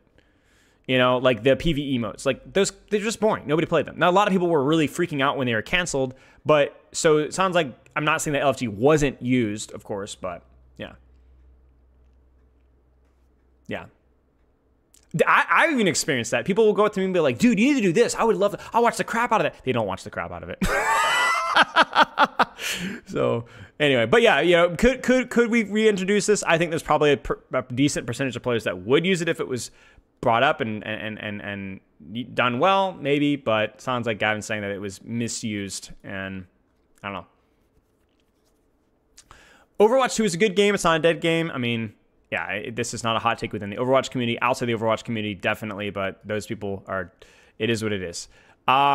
People who complain about tank being a third DPS have no idea how the game works. Saying a tank should only focus on mitigating damage is like saying a support should only focus on healing. Oh, so this one is nuanced. It's basically saying complain about tank being a third DPS have no idea how the game works, because those people are implying that tank should only focus on mitigating damage. True. This is definitely a hot take for, again, a pretty large percentage of the player base, not within our little community, because our community is full of brainlets. That's actually the wrong term. Brainiacs. And a lot of people still think that tanking as like the MMO of aggro management, which in many ways it is, but the difference between mobs PvE and PvP is that you actually have to be threatening to garner attention, whereas in a mob you just go taunt, right? I mean, I'm a little out of the loop with MMOs, but that was how it used to be back when I was a kid. And, you know, we're not morons. If a ball slams us and does 20 damage, we're going to ignore the ball, right? Now, there is something to be said. I've done videos discussing how tanks can use psychological pressure, so they get very close to you, and things that are close to us are generally just more threatening, even if they aren't actually threatening. But yeah, you actually do need to do damage to be threatening, and especially in the 5v5 format, you've needed tanks that have ways of balancing attention and holding resources. The difference between tanks and DPS is more about the length of how frequent or how long a tank can hold your attention. It's by being aggressive, whereas a DPS is much more cyclical, or they play from a position that feels a lot safer. A Widowmaker applies pressure in the same way that the tank does, but she feels a lot less threatening. And so she is just as dangerous as a tank, if not more so, but she feels a lot less threatening, right? And then you have characters like Cassidy, who aren't really quite as threatening as a ball slamming your backline, but they do it for a consistent period of time. So balls, the tanks kind of go in, attract your attention, play slow, attract your attention, play slow. And those cycles is called tempo. And that's kind of like what allows your team to get opportunities and picks. So Winston jumps in with a bubble, he's threatening, he's damaging, and that's usually when you're going to see DPS getting picks. Yeah, okay, I'll keep going here. Counter swapping is an intended feature of the game. This is why you can do it in the first place, unlike other games such as League of Legends. I mean, yeah, sure. I don't think that that's super hot take, but sure. I love the lore. I don't think it's a hot take. What am I looking at? What did I do? I love takes like these. 90% of the pure opinions on hero balance on Reddit are bull, including this one. I mean, it's not really an opinion on Reddit, but I love the self-sabotage of like, yeah, we don't know anything. Yeah, you don't know anything. We don't know anything. But I'm not, this person is probably right, but yeah. Here's my hot take. Okay, here's my hot take. I've talked about this a few times, but I'm throwing hands, guys. You ready for this one? R/competitive Overwatch is like half of a step better than the main sub in terms of the intelligence of their balance and a hero takes now. It used to be that R/Overwatch was filled with brainlets and competitive Overwatch was the snooty smart people. But competitive Overwatch has taken a massive step backwards in terms of the intelligence of their and nuance of their discussion. And R/Overwatch, the general Overwatch community, is actually a lot smarter than it used to be. So our Overwatch has gone up, competitive Overwatch has stepped back, and now competitive Overwatch is like marginally better than R/Overwatch. So everyone's like, oh, main sub hot takes. And yet those hot takes are probably just as reasonable as the main sub. It's really bad nowadays. It's really bad. It has been for a while now, but yeah. I don't know why. Yeah, maybe it's because competitive Overwatch is bigger. You know, we can't just throw stones without context. I don't know. I don't know why it is. But yeah. If a Sombra is dominating a game badly, it's because your team coordination is bad. Yeah, true. I guess. I definitely think this iteration of Sombra is like it's the easiest it's ever been to track Sombra, to be honest. So, but that discussion goes down we could go down a full rabbit hole here. Sombra isn't half as annoying as Tracer. Ooh, contextual and a good hot take. I guess I haven't really been grading the hot takes. I like this hot take because it is a little bit spicy. And then they elaborate on why, which is true. I think the problem with Sombra is that she's much more feast or famine than Tracer. She can absolutely has way higher burst damage with Hack Virus, and she's also a little bit more universal with how her utility can be annoying versus. So Tracer has a way higher ceiling of output of value.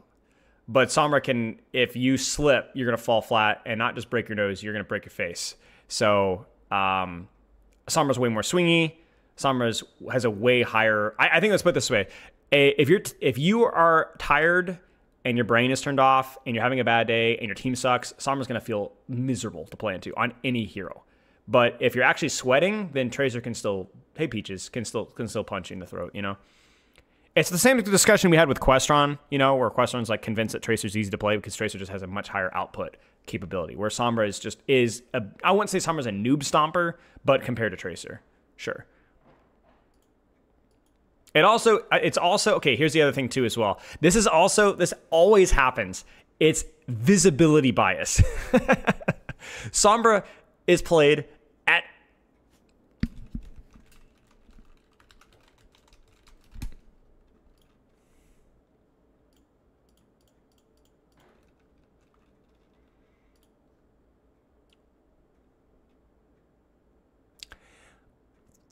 one-third of the pick rate of Tracer.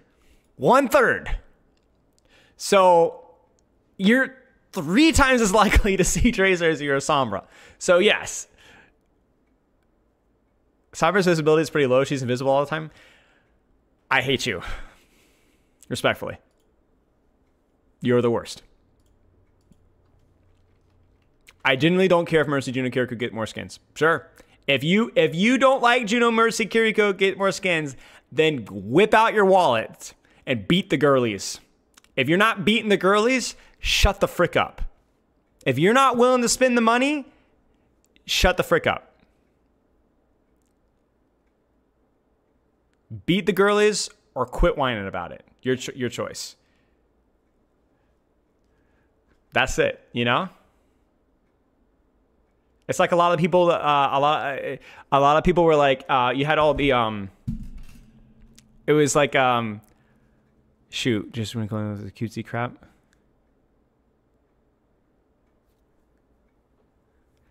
The temptation to clip you out of context. I'll do you one better, Queenie. Listen, if you want to see more female representation in good action movies, then when a good action movie with a female is in it, go watch it. There's a reason why all the He-Man action movies do well, because all the Neanderthals want to watch it. They're going to spend all their money. They're going to go soy jack about it. Money talks, my friend. So, Mercy, Juno, Kiriko get more skins. Buy the freaking skin. Reinhardt as well. Genji as well. Whip out the wallet, bucko. Or shut the frick up. Yeah, it is what it is, man. People like that crap, you know? It is what it is. Now, the nice thing is this isn't without nuance, is that we like the unorthodox things. I like Overwatch because it's got weird characters, and that should never go away. But I'm not going to hold it against it if they also have some, normal thing, you know what I'm saying? You know? This sub should be thanking Aaron Keller for saving this game. Preach. Kaplan was good for the launch of Overwatch, but he clearly wanted to force the game to include PvE, something which wasn't working out. And when he left, the game was an absolute shambles of PR. Kaplan could very easily left as well. Keller could have easily talk to the community. I mean, this is a hot take, but all you have to do is do your research. You just need to do your research. This isn't even like conjecture. It's documentation. It's journalism. It's there. I've done the research. It's there. It's there. We already know Jeff Kaplan had moved on. He was done with Overwatch as the PvP game. The 3-step process was PvE, PvP, MMO. Or PvP, PvE, MMO. It's just how it is.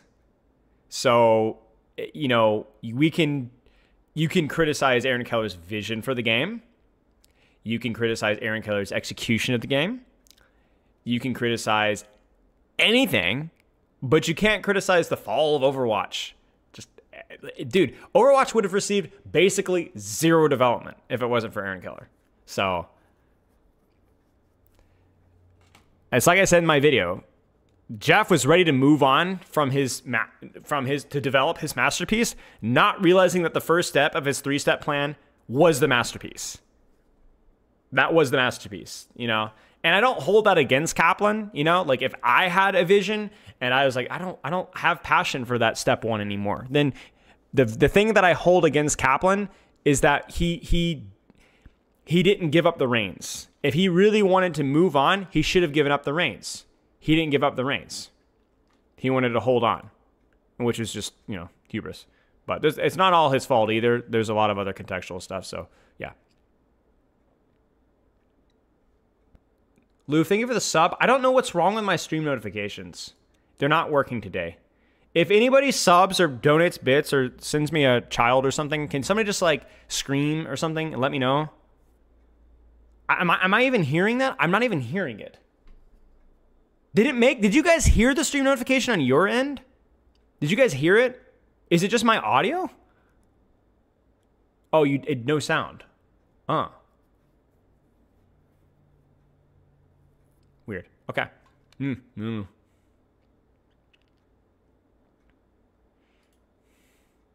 Overwatch was never more fun and balanced. Most Overwatch 1 hours are just nostalgic. Yeah, I think the one thing that Overwatch 1 had was superior combination team play through the off-tank and the support combos.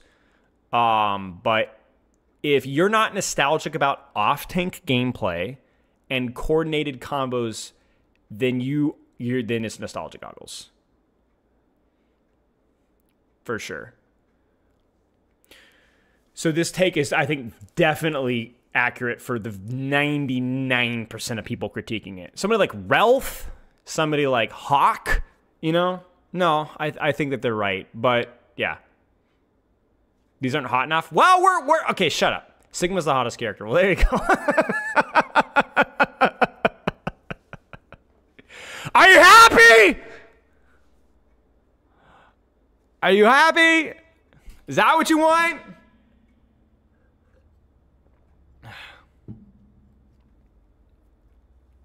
Sombra wasn't worth a ban in every game. Sombra. I mean, it's true. Yeah. I hate how they changed Translocator. I don't want to talk about Sombra. I will say that I think this is wrong. I see way too many Sombra mains that are asking for old Translocator back when that crap was the definition of goofy gimmick mode. And don't say, oh, but the skill ceiling. I know. I coached Overwatch League Sombra. I know. I remember the hiding spots. I remember the whole, you could use it to throw in or reposition, or you could put it in the same spot. No. I just don't think that iteration made a whole lot of sense. Anyway. Moira is a good support hero. She can dive with tank DPS. She can easily finish kills DPS tank. She can need to balance the damage and healing. She shouldn't be a heal bot. People that hate her just let themselves get killed by her and can't cope. They're just mad. I mean, I guess, but you could describe any character like this. Basically, any character. She could dive. She could finish off kills. She needs a balance of damage and healing. Yeah, I guess. It's like anything else. Many of the Moira deserves the hate, but a lot of the reasons why people hate Moira are obviously yeah, it's not as simple as that. Sure. Eichenwalde. I had a German guy I was coaching today help me. Eichenwalde. I mean, it's not German enough, but at least the pronunciation is somewhat there. He says Eichenwalde. He said Eichenwalde. Shut the frick up. That's close enough. It's not as fun as everyone says it is. Yeah. It's not. It's the first choke is still too small. The second one is impossible to retake half the time. Yeah, true. And everyone keeps voting for it. Nothing interesting. The look of recent characters look insanely boring. I agree with Freya and Wuyong. I think having a basic good-looking dude, I guess, is something that we haven't really had in a long time, I guess. So I'm fine with Wuyong. But I do agree with Freya. Freya's pretty nondescript, frankly. Freya just kind of looks like every other female character, just kind of there. Even her hitbox is kind of the same. Hazard, you can criticize for his looks, because he looks like if Buzz Lightyear did methamphetamines. But I don't think he looks boring. Venture, Yeah. I think you could be like, Juno, Wooyoung are kind of basic bubble butt bimbos, which is fair. But I guess if that box is checked, then we can kind of move on, no? I think that definitely applies to Freya. That definitely applies to Freya. But I don't think Hazard as much. And Juno, Wooyoung are like, okay, whatever. Who's my favorite visual design? Really hard to know. I'd have to go through carefully. Freya's just doesn't stand out enough hitbox-wise, I think. But Ram is definitely up there, I think. Yeah, Ram is up there. Ram's a good shout. Atlas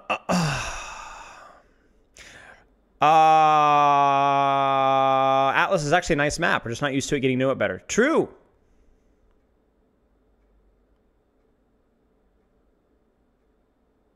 I just don't understand this complaint. It's a walking simulator. It's not. I literally tested it. It's crazy. It's not. It just isn't. We literally tested it. We timed it. I literally got the stopwatch out and compared it to Escort and Hybrid and the different maps and different fight locations. It's just crazy. I'm telling you guys need to go back and watch the Flashpoint hate video I did. I literally timed this since the speed boost from spawn change and since they spawned you in the front of this Flashpoint. And Flashpoint situationally has a longer walkbacks, but more often it's the same and sometimes even less walkbacks for most fight locations on Escort and Hybrid. It's crazy. So you can criticize the flanking angle side of things, but this is actually just not correct. You could I encourage you to literally stopwatch it. So Genji is and has been extremely strong in the past few seasons. I'm so tired of these hot takes. Yes, we know. This is the support main complaining about Genji. Fill in the blank. We know. I think if you're fighting versus the Genji main community, which nobody thinks that Genji's underpowered outside of 80% of a tiny community and a percentage of that community. We know. Yes, congratulations. It's the same thing as somebody crying about Moira. Yes, we know. We know. Wooyoung is unbalanced. Yes, we know. Mercy's kit is poorly designed from a gameplay aspect and is definitely need a rework. Yes, we know. Now this is the opposite side of the equation. Yes, we know. All right, we might have to go to controversial here. We're getting a little basic here. Either these aren't thought-provoking enough or they're too safe. Yeah, okay, let's go controversial here. Yeah, I know, Mingleton. We've reached that point in time where they're not big enough to be thoughtful, but they're not controversial enough to be interesting. Mass Resurrect wasn't nearly as problematic as people complain it was. Y'all were just bad. All right. That's my boy. This is what the spice that we want. Okay. So the problem with this isn't a really well-defended take, which obviously is going to take some major points away. But it is a hot take. Y'all were just bad. Okay, so here's the reason why mass res was problematic. And this is the reason why most abilities in the game are problematic, okay? The problematic abilities, heroes, etc., are things that are feast or famine. For whatever reason, you guys can't find the Mercy hiding. Is that a skill issue? Yeah, maybe. Is that unrealistic to expect from the vast majority of ranked players that are playing the video game for fun? Yes! Resurrecting 5 people because you didn't scout for the Mercy pre-fight as a bronze, silver, gold, or plat player. Shut the frick up! Terrible!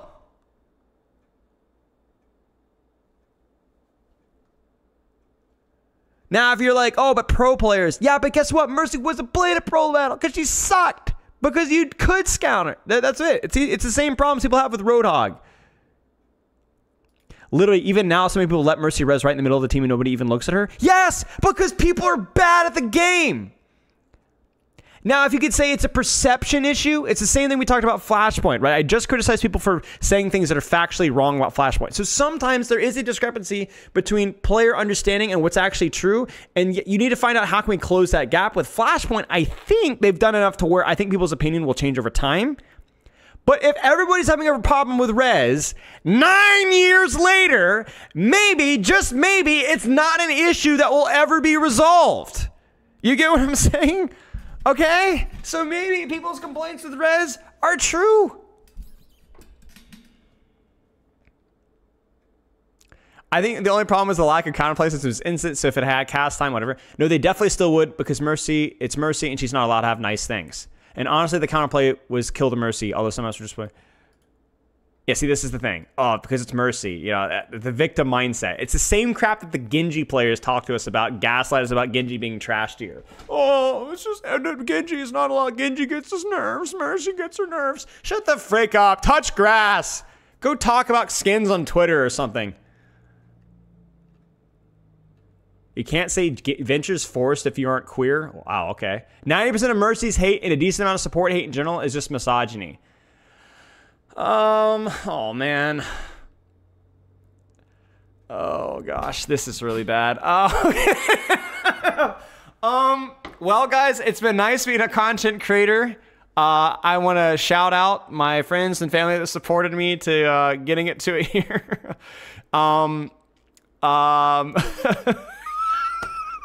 Okay, let's tastefully dissect this one, okay?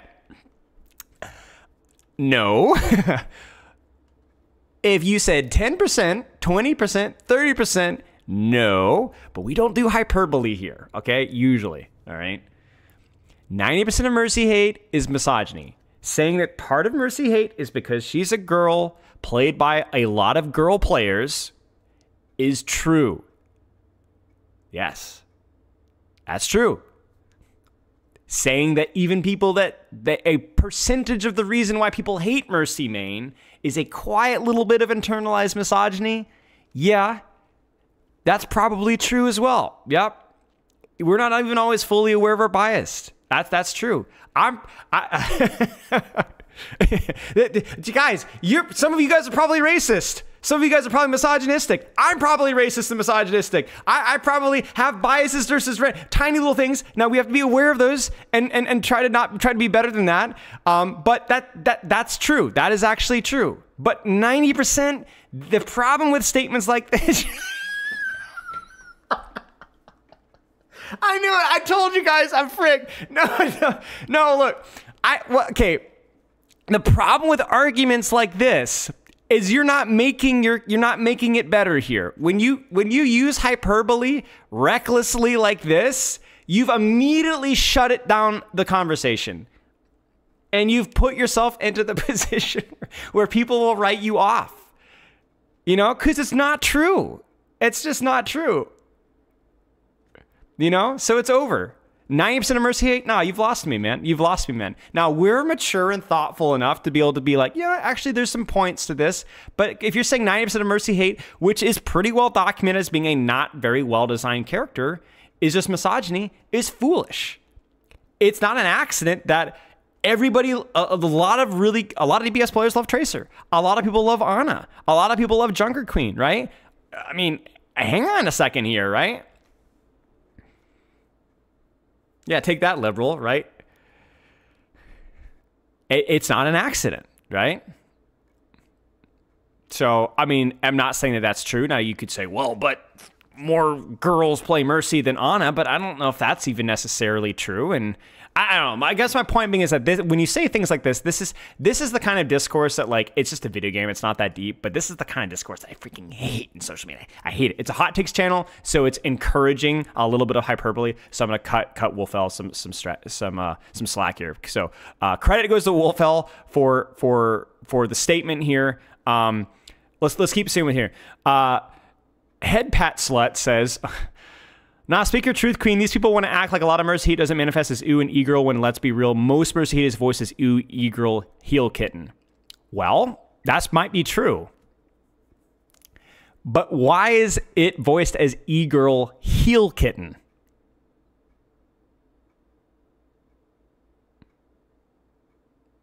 Because how do you play Mercy? Or how is it perceived? Or how is it played a lot of time? Is you don't engage. You don't engage. You just sit there with your brain off. People don't like that. People don't respect that. And you know what? They're right. Now, I'm not saying that's really where Mercy is. You guys, we had the whole Mercy discussion, right? Where I think it's a lot more nuanced than that, but that is the impression because her kit lends in towards that at times. Sorry. It's not a mystery why D.Va and Mercy some of the most hated. I don't see D.Va being hated near as much as Mercy. Almost never. Because she has to actually play the video game. You have to actually do something. Dear Twitter, currently known as X, I'm not affiliated with this channel. I was out of here without my consent. That's quite a universal statement there. Sorry. If we're talking about the AFK heel kitten character, yeah, that's Mercy. Yeah. Why do you think people make fun of like dribbling Neanderthalic Roadhog players? Bro, touch grass, get a girlfriend, get a job. Because Roadhog's playstyle sucks. It's so toxic, you know?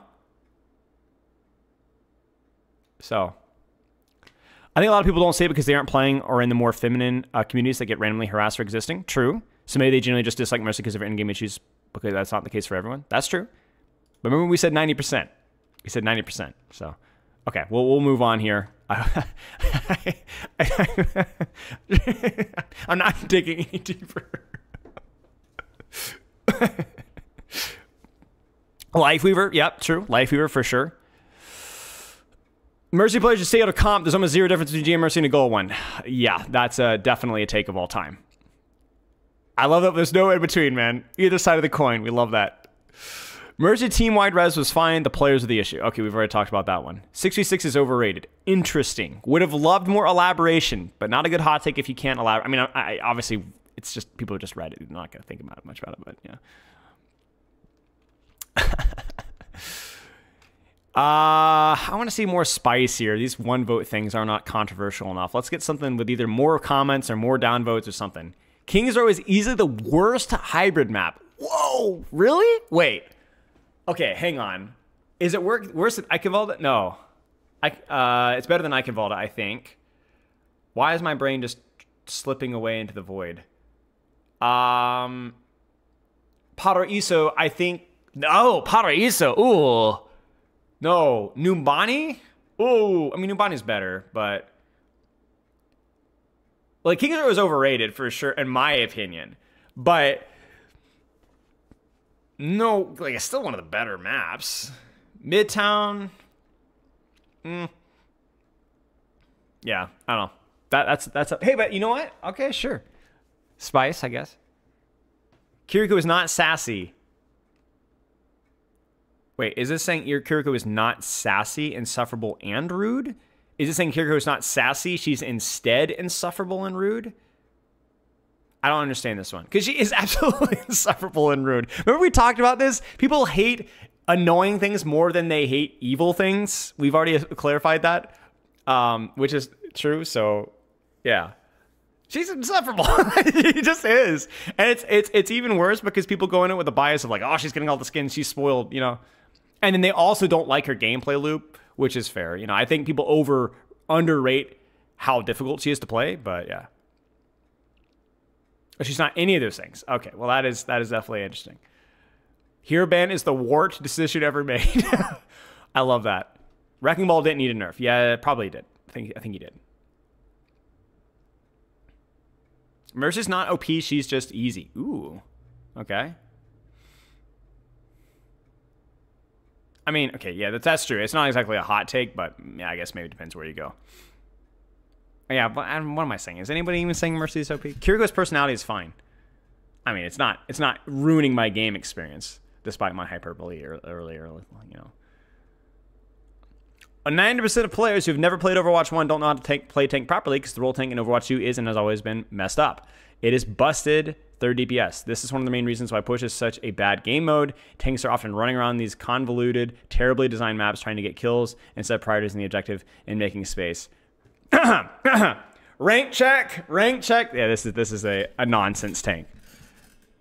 Prioritizing the objective, making space. I wonder how people make space. A busted third DPS.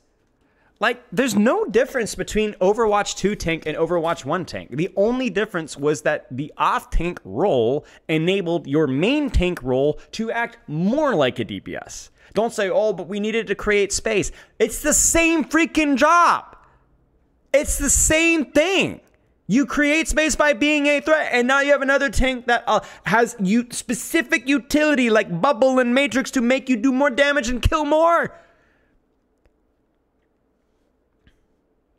Now, if you have issues with 5v5, like a super tank or whatever else, or whatever, sure. But this is ridiculous.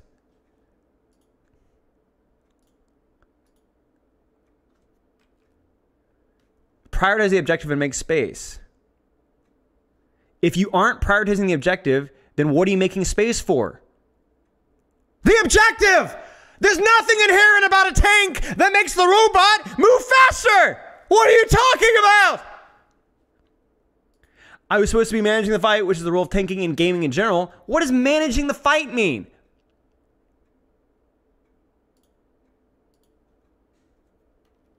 By this logic, Tracer is a tank. Uh-oh, he's beginning to believe. Uh-oh, he's beginning to believe. He's beginning to believe. He's seen it. He's read the code.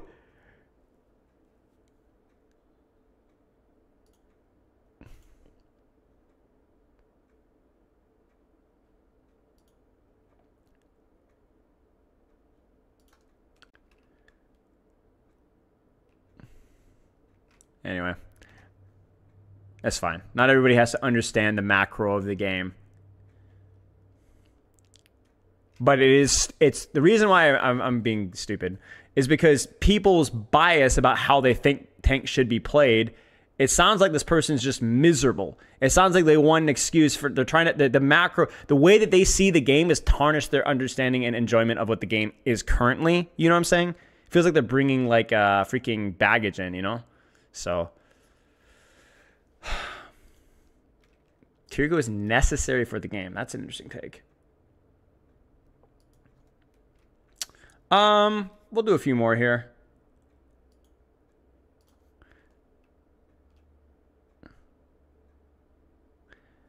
So support is objectively the easiest role and tank is the hardest. This is always a very difficult... What is it? Remember, we talked about this. What's the easiest role? What's the easiest role? I don't know. Is it the role with the lowest skill floor? Is it the role with the the lowest skill ceiling? Is it the role that is easiest to rank up in? In other words, like the relative skill, because support is objectively the easiest role to rank up in because the support community sucks at the video game. Now, we could sit and talk about that for a while, but the gap between support players and tank players and DPS players at playing Overwatch is significant, which means anybody can pick up support and rank higher on support almost without exception. However, that is subjective within the community. And if you said, what has a higher skill floor if you take away rank, Lucio or Winston, I don't know. You get what I'm saying? I don't know. Like, if you removed ranks and said, like, I want to see what you're... How hard is it to be the world's best Lucio, you know, or the world's best... Like, it's pretty close, man. Like, it is... There are a lot of support characters that have really, really high skill ceilings comparable to the top of the DPS and tank. You know what I'm saying? So... I think if we're looking for the only objective measure that we have, which is rank, then yes, support is the easiest role, but that's kind of a reductionist way of looking at it, I think. So, support rank up pick might be the actual thing that cancels them. I mean, it's true though. It's true, and I've worked with hundreds, thousands of players, and generally 90% of players, their highest rank is on support. But yeah. And then also Michael says, don't think a role is easier, just heroes. That is also true. That is also true. Sombra isn't OP or annoying by any means. Interesting. And that's where the meme kicks in.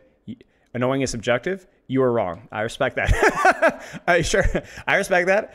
All right. All right. Credit goes where credit is due.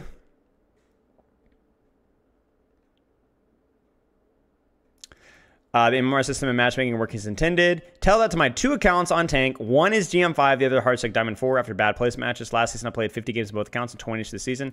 I played the same heroes. The problem is my team on the Diamond account in multiple games with 45 plus skills. The team, nah, this is just cap. This is just cap. I've seen this crap before. You cannot read what you believe. You cannot believe what you read in the internet.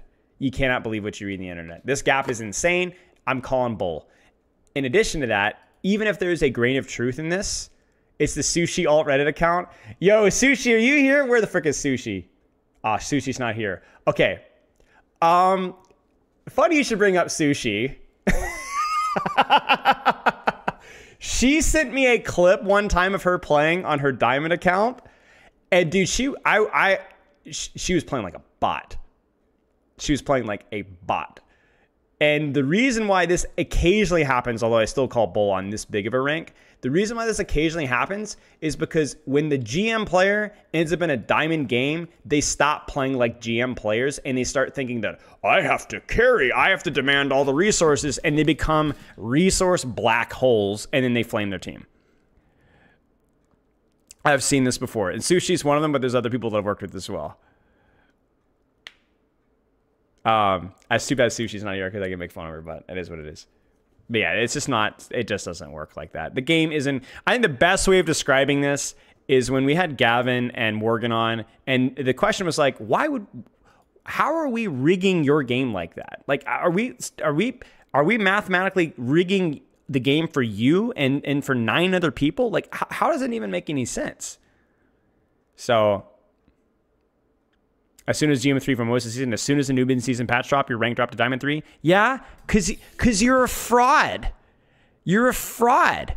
You're a tilt Q mental basket case fraud. I love you, Onyx, but you're a fraud. You just are a fraud. I've dropped 500, 600 SR at a time before. You're a fraud. You're an absolute fraud. I work with people like this every week. There's always the same old story. You know? The matchmaker doesn't care about you personally. You're not that important, bro. You're not that important. You're just inconsistent. You're a tilt queuer. You're a confidence player. Now, patches can affect things, absolutely.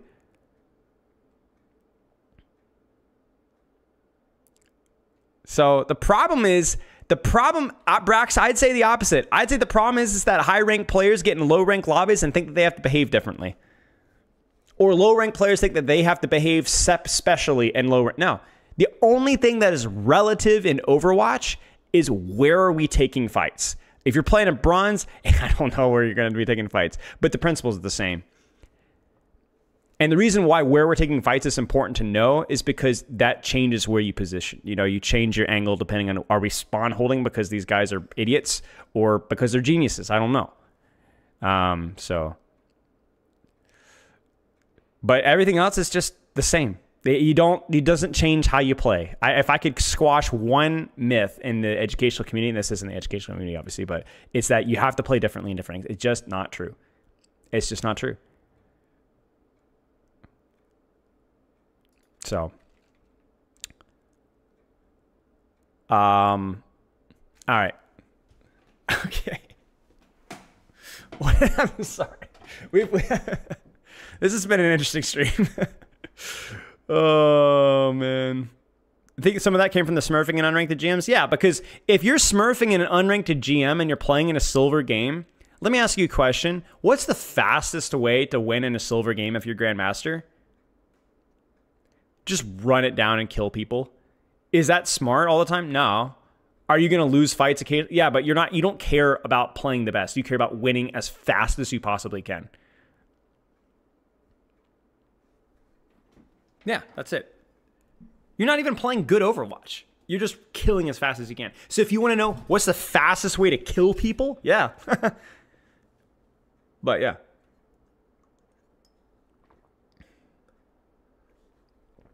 You're literally playing wrong to cut shortcuts. You're shortcutting. That's what it is.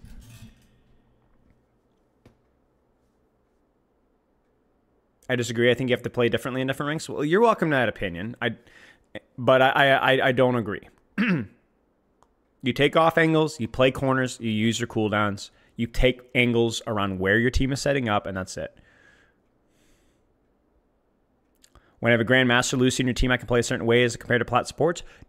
Here's how you play with Junker Queen. You take angles around your supports. If you're saying that I'm able to, my Lucio goes deeper, so I'm able to go deeper with him, then sure.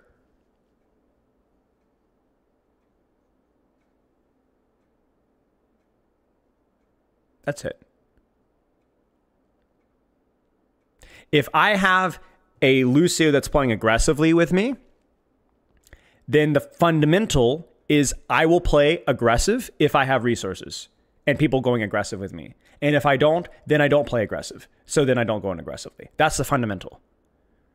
The fundamental isn't you always go aggressive with Junker Queen and you will always get speed. That's an assumption. You don't make an assumption. You respond with what you're given. That's the fundamental. I see this all the time. Oh, I nanoed my Genji, but he didn't dash in. It's his fault. No, you don't nano your Genji and to wait for him to dash in. You wait for your Genjis in a spot or your Tanks in a spot that he's 100% going to get value out of the nano, and then you nano them. You hear what I'm saying? If I'm playing with a Plat Lucio versus Grandmaster Lucio, it doesn't change the fundamentals of how I play. Just the scale of what I do is different.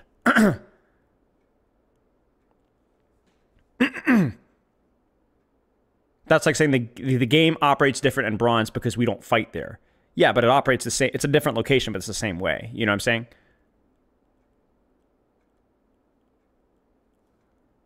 If the gold players all play on point and don't take off angles, well, take an off angle around point, you know?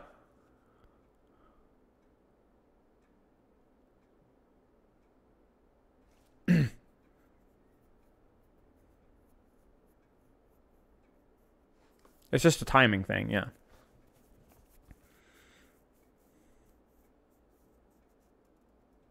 There's a really funny dynamic where I will coach Tracer players, and I'll hear two things. See if you guys can find the humor in this, all right? Listen carefully. I will work with gold Tracer players, and they'll say, Coach, I can't take angles anymore because every time I take an angle, I get onto the back line or get into the side, and the entire enemy team is grouped up, and when I shoot them, like 5 people look at me. Then I will work with a gold Tracer player who's ranked up from bronze or whatever. Coach, I can't play Tracer anymore. I take an off angle. And then there's always somebody that's always shooting me every time I go. Like I run into Tracers, I run into Genjis, I run into Reinhardts. There's always somebody that's trying to stop me from taking the angle every time. What do I do?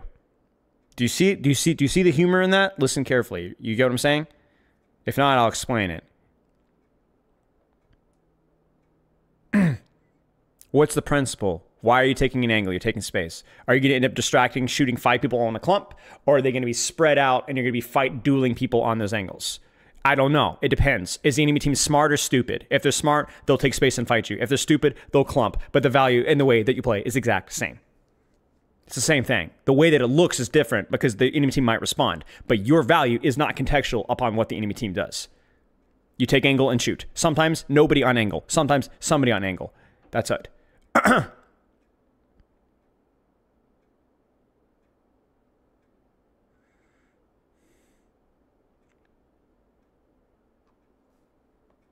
200 of my coaching videos? Don't watch 200 of my coaching videos.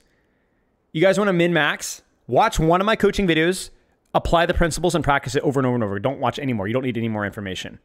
Bean Girl, thank you for the sub. But to financially compensate me for my thoughtful, kind, selfless contribution to the community that is literally spawning thousands of new Grandmasters every hour, just send all of your money to me and run ads on my YouTube videos constantly. That's the strategy. That's the best of both worlds. You get what I'm saying? That makes everybody happy. Just watch one, but play 199 videos that you won't watch, but they're just playing in the background for the ad revenue. You get what I'm saying? It's really important to get that right. Maybe you could argue that timing is different in low ranks, but only in the sense that there's more variation in your team and time you have to be attentive to that. Yes, timing is harder in lower ranks because there's a lot more variation. But if anything, that just makes it, you pay a lot more attention to it. You get a lot more reward out of getting better at it. Yeah, for sure.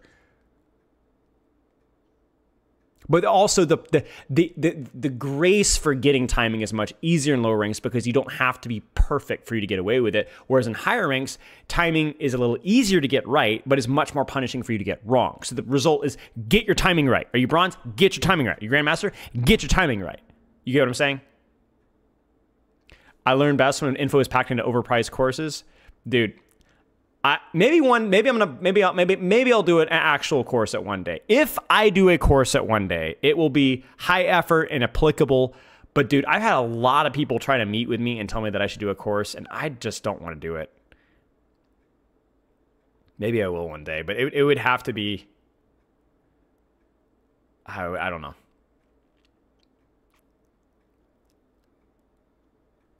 I'm like against the concept of a course if it doesn't give you something that you can like actually chew on and do. But don't I? I'm just kidding. Yeah, I know. Man. Send him crack cocaine? Maybe. Yeah. Start with your Patreons? Yeah.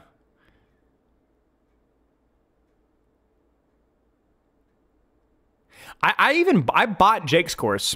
You guys remember Jake Overwatch's course? I bought it.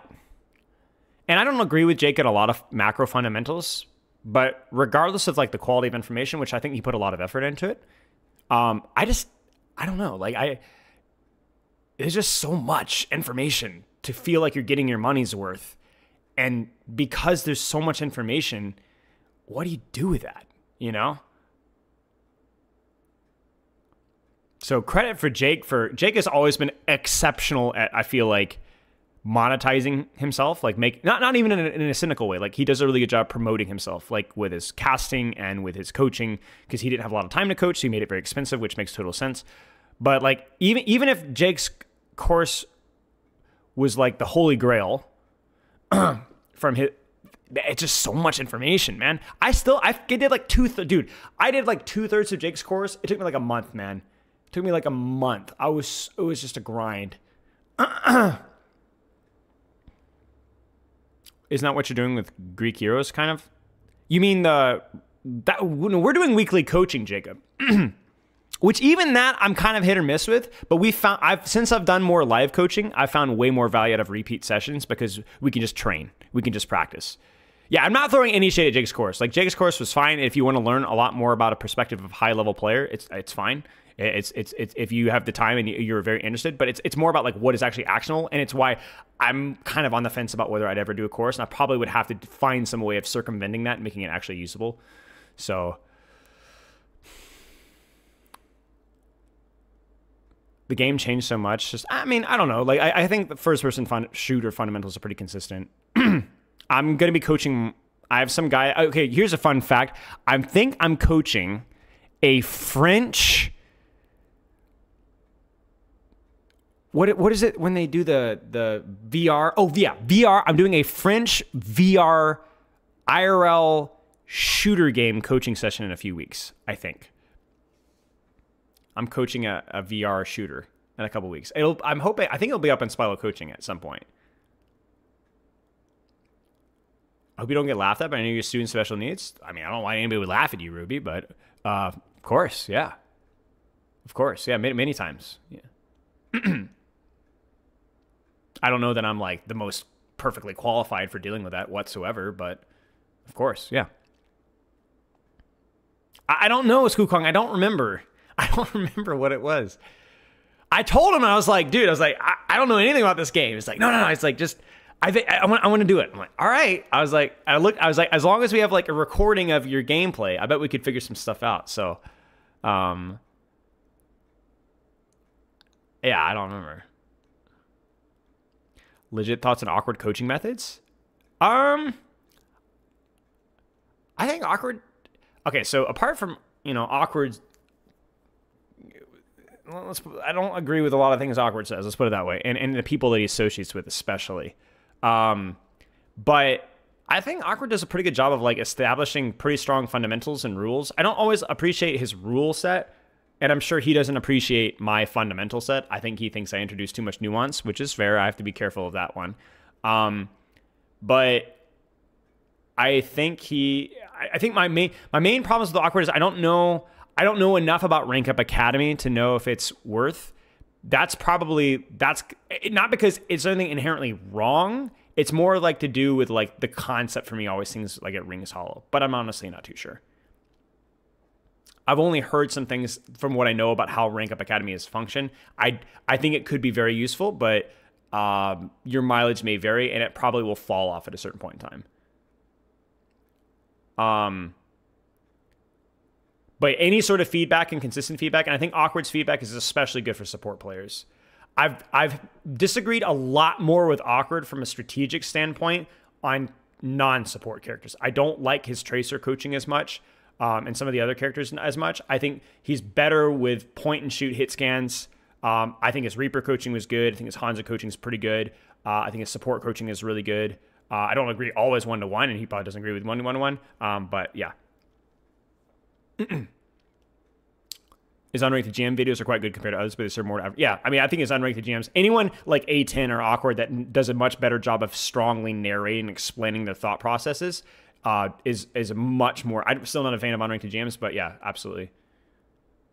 What was the oldest person you ever coached? 65?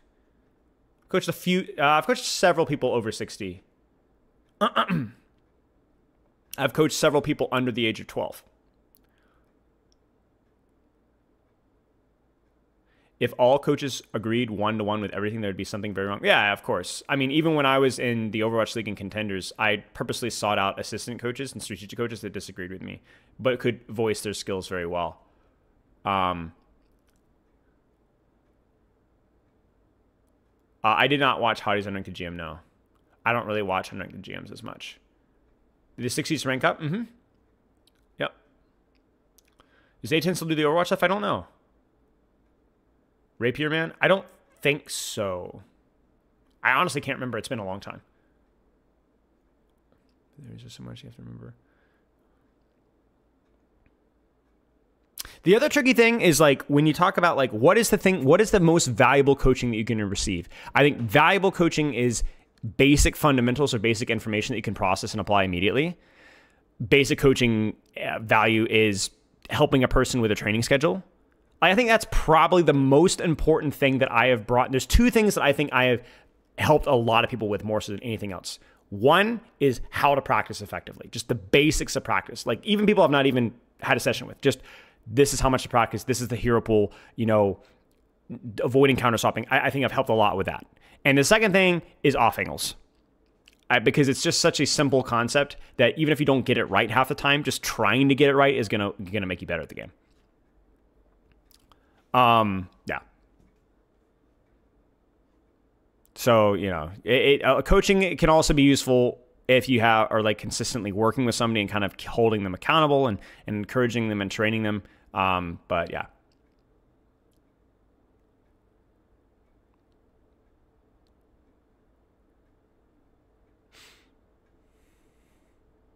But being able to see problems is not the hard part with coaching. It's being able to like explain the problem well and diagnose it into something simple and actionable, which takes a lot of practice and a lot of time. And then on how to actually practice that is really important too. So, but yeah, I think Awkward's done a really good job of making the fundamentals of support digestible for a large portion of people. And because he advertises and markets himself much better than I do, he's able to get those fundamentals out to a much larger population than I have. And yes, I know that there are people out there who are like, oh, all the Awkward students just damage. But honestly, if you're leaning a little bit towards overextending into the damage category, you're still better off than the alternative, And if nothing else is said, if nothing else is pulled away from Awkward's coaching, but damage, which I don't think that's all he says from what I've seen. He adds a lot more nuance than that, but hey, it's better than nothing, So. Hey, Queen. Right. And the problem with coaching, and I've talked about this many times, is you can't really handhold people too much. Like there's a diminishing returns out of a coaching introducing new information and helping your training structure because the rest just has to be done by you. You could have literally the world's best coach, and if the person doesn't put in the time or doesn't figure things out on their own. Like you can't handhold them through that. It's not like you're not training a dog to do a backflip. You know what I'm saying? It's just not how it works. You know, you have to be an individual self-sufficient player. And so that's why a lot of my repeat students, it's mostly just live coaching and not introducing new information. There's nothing more that they need to learn. They just need to get in the mindset of practicing it over and over and over and over and over again. Who would win in an arm wrestle? You were awkward? I don't know. I don't arm wrestle. That freaks me out. I've seen too many of people I know in the pro community just dislocate elbows and stuff like that. So who do you think is the world's best coach? Unter. Definitely Unter. I generally think they're uncoachable players. Yeah, I mean, there's definitely, like, I think the uncoachable players are players that need to kind of process. They need to mature. They need to grow as individuals. And so I've worked with uncoachable players, and I've been able to coach uncoachable players. But the way I've been able to coach uncoachable players is kicking them off the team. While maintaining a strong, positive relationship with them, or benching them. And to the point to where they knew that I cared about them and I cared for them. And several players that I've worked with have had that situation, and they developed to the point to where they were coachable. But sometimes it doesn't. The problem's not the feedback. The problem's not the understanding. You know.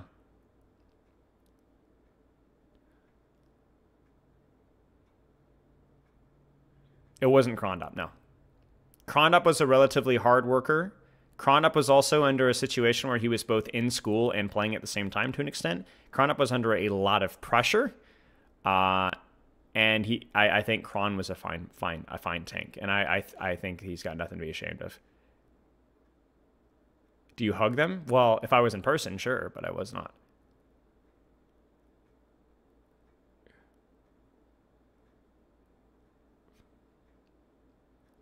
Yeah, being super honest is really important. You can't sugarcoat it for sure. Paying for coaching and spending that money. Yeah, the quality of my coaching sessions have skyrocketed from when I first started, when it was just a subscription to get them. When you pay money, I hate that that's the thing, but when you pay money, you separate the wheat from the chaff. You get what I'm saying? Now, that's why I do sponsored coaching, so that I can offer stuff for free. But even in the sponsored coaching sessions, I have to sniff stuff out. I have them fill out a form. I have them fill out their rank and their goals and why they're getting coaching. And even just in the few sentences that are usually written in those forms, I can usually smell the frauds. And I'm not talking about like, oh, the low rank frauds. I'm talking about I smell the master's frauds. So, recording the video now, I'm just yapping. Are a lot of students arguing with you? No, almost never. I've almost never, and even when the students have argued with me in the past few years, it's always been a productive argument because the person is, I think I've had a couple of sessions where I think the player wasn't fully in the right mindset, but that's actually very rare.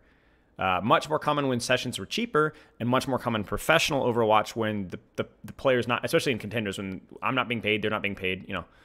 But that's not always a bad thing. So what are some things you say here? Sounds like a situation you need to do some de-escalation as well. With the person that I fired or kicked off the team?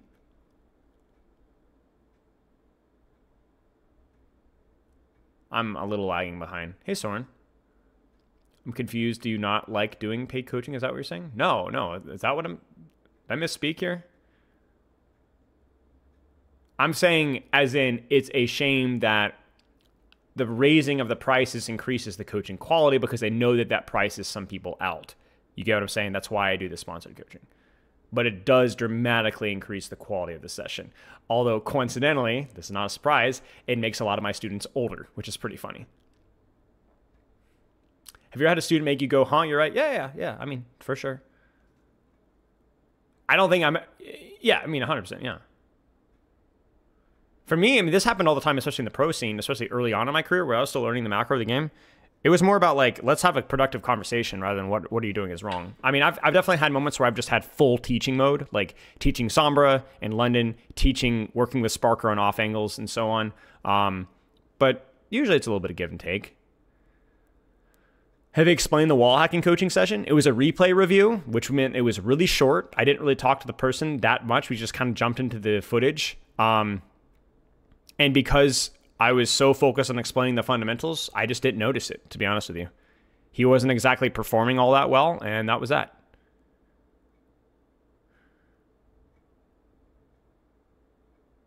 That's 100% true round square. In my experience, I found the higher ranked students were the less they argued, really they were more dogmatic, if that makes sense. So the higher ranked players will be more open to feedback, but they're less open to new ideas. That's really important. They're more open to feedback within the context of execution of what they already believe to be the correct way to play the game. But introducing new ideas takes a monumental amount of pushback. This is part of my problems with the London Spitfire at times. Like, I had to crack away at some of those guys and even some of the coaches in terms of like the way that they saw the game, because it was just wrong. It was just wrong. You could anybody can agree about like, oh, you know, we shouldn't have wasted amp there, or layering, or old economy, or scouting. But it can be very challenging to convince somebody that their understanding of the game is wrong, and that takes a long time. But yeah, pro players, high players are way more open to feedback because they do want to get better. They are very serious about it. So how did you go up to the ranks upwards to GM so fast? I don't think it was crazy fast. It was about 14, 15 months from bronze to grandmaster. I just played every day, like literally every day, like 6 days a week at least. Anywhere from 1.5 to 3.5 hours every day. And I never had a hero pool broader than like 2 or 3 heroes. Never. Without exception. And I also aim trained a lot. I played a lot of deathmatch.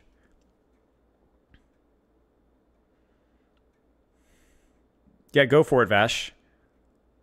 Playstyles are not really a thing. I don't think playstyles are really a thing. I think the playstyles is leaning more towards high risk, high reward engages or angles, and low risk, low reward engages or angles. That's pretty much the only playstyle thing that you can do. Overwatch is just a collection of which engage do you want to take, or what angle do you want to take, and then that can be your playstyle. But that I'm definitely more of a high risk, high reward playstyle guy. But it's not like I'm reinventing how to play characters. It's just I'm generally going for the more high risk. I did DM before comp usually, and when I was tired, I would just play a lot of DM. Yeah. Do you have a favorite kind of student or like favorite mindset? I like students that argue with me a lot if they're respectful about it, because that makes our conversations a lot more productive. Yeah, exactly, around square. And there's also a point in time as well where like younger people, 17, 18, 19, and so on, don't always have the mental maturity to be able to handle pushback on their ideas. They can be very defensive of their identities because their identities are still forming. And that can actually carry over into even small things like Overwatch. It's the same way why old people can be such grumpy buttholes, because they're the opposite. You're 65, 70 years old. Your identity is calcified. You know, it's not changing. Whereas young people are very fragile. Old people are very fragile in a different way. Brittle, you know, would be the adjective. So you think far R shots are hard work or talent? Or shots, sorry. I mean, just work. Talent is the amount of, I mean, Yazan, do you even know how many thousands of hours Yazan has on Farah? Every day? Thousands and thousands and thousands and thousands and thousands. Have you, until you've played 5, 6, 7, 8 thousands of hours of Farah? Like, yeah. Noteworthy arguments with my students? Nothing off the top of my mind. I really enjoy reviewing high-level GM top 500, top 100 champion students, which when I occasionally get them. Some of them are off stream, which is kind of a bummer, because those usually are a lot more discussion oriented as round square. And I've argued, quote unquote, with high level players so much that I'm very, very able to defend my ideas and explain them well. And so our conversations are generally very, very good. I embrace those discussions. Like even dip. I think if you go back and watch that dip session, I think that you can see a little bit of it. And I also like that I generally don't sugarcoat higher rank sessions as much either, because I know I'm not going to hurt their confidence. A lot of them are very confident in themselves. So, I'm not purposely being rude or aggressive. There's no benefit for me being rude or aggressive or harsh, but I know that I'm not going to damage their confidence.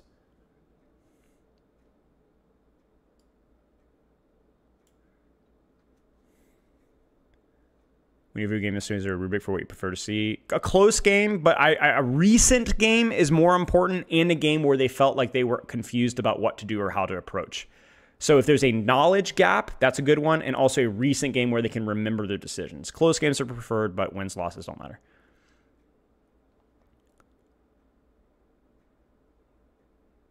Should put my bits budget towards my coaching sessions. Yeah, Dep had a session with me a long time ago. You can still find, that's one of the few ones that's live on Spilo Coaching. I've had a couple more. I remember coaching Molfig Winston. You guys remember Molfig way back? A while back. That was off stream. There's a couple others, but I worked with, obviously I worked with OW2, so I worked briefly with Quartz. Did some stuff with Quartz, did some stuff with Ubi, and then Team VODs as well. Did a little bit of work with Majid as well, Sir Majid. Do I get many ego VODs? Rarely. Occasionally, but rarely. And I've gotten to the point where I can work with ego VODs and also call them out on it. So we make it quick and productive. Go for it, Fart Tart. Cheers, Thistle Hair. Yes, that's very difficult round squares. To convince somebody that they need to adapt to climb to the next level is true. That is true. That's very true. Because they found success getting to that point. So it's like I've worked with some players that they literally got to the level they were at without even understanding macro or off angles at all. They literally just kind of walked and shot people. And now they're like, oh, it shatters their little cage, right? And that they have to actually play the game. And so what I usually do to help them is I usually highlight when they're doing it on accident and when it works. You're like, look, you just off angled right there. Oh, that's an off angle?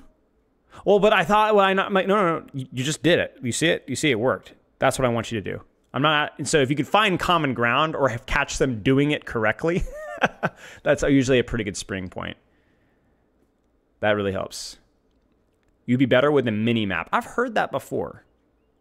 I'm curious to hear your arguments why it would be better. I think part of the informational, what do they say? The informational gap where a lot of the map situation is a mystery is part of the appeal for me, but I'm curious to hear your thoughts.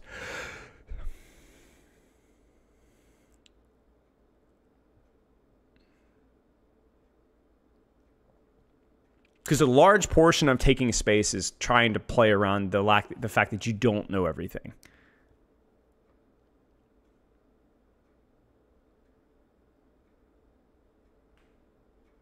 Sometimes I lose because I refuse to switch my playstyle to play main with a tank that's in a bad matchup, taking the same approach over and over again. But sure, that's right. You really shouldn't adjust your playstyle. You should just find the best angle for your situation and then just apply yourself as much as you possibly can.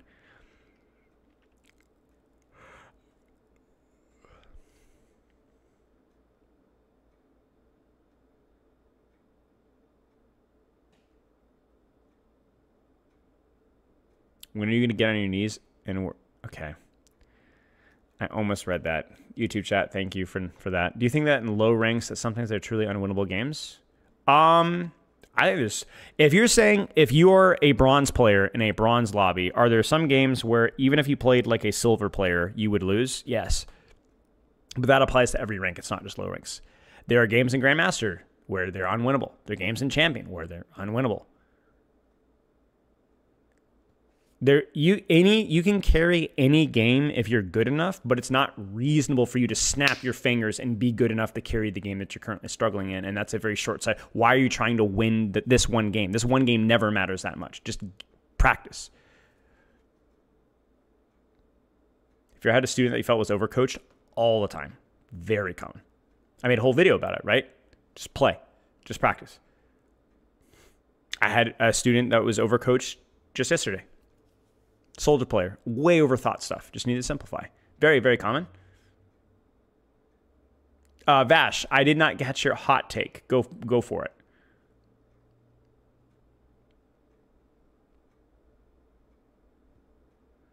If you said your hot take, I missed it, like I said, so.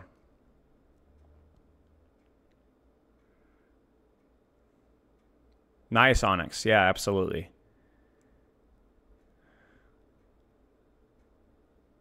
The counter thing is something that Awkward's really... I think Awkward's definitely helped to myth bust some of that stuff for sure. We still do hot takes. Well, I mean, we've kind of been yapping for like 30 minutes. So we haven't really talked hot takes, but Vash specifically asked for one. So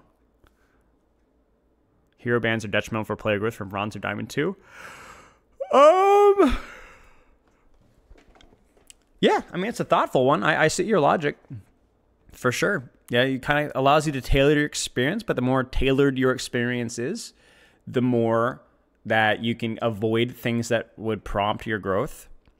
But I don't think hero bans are necessarily a competitive strategical thing. They're just more for people to enjoy the game, and for that I don't have a problem with it. Does he read YouTube chat? Never. Cheers, Andrews. But yeah, I think that's true.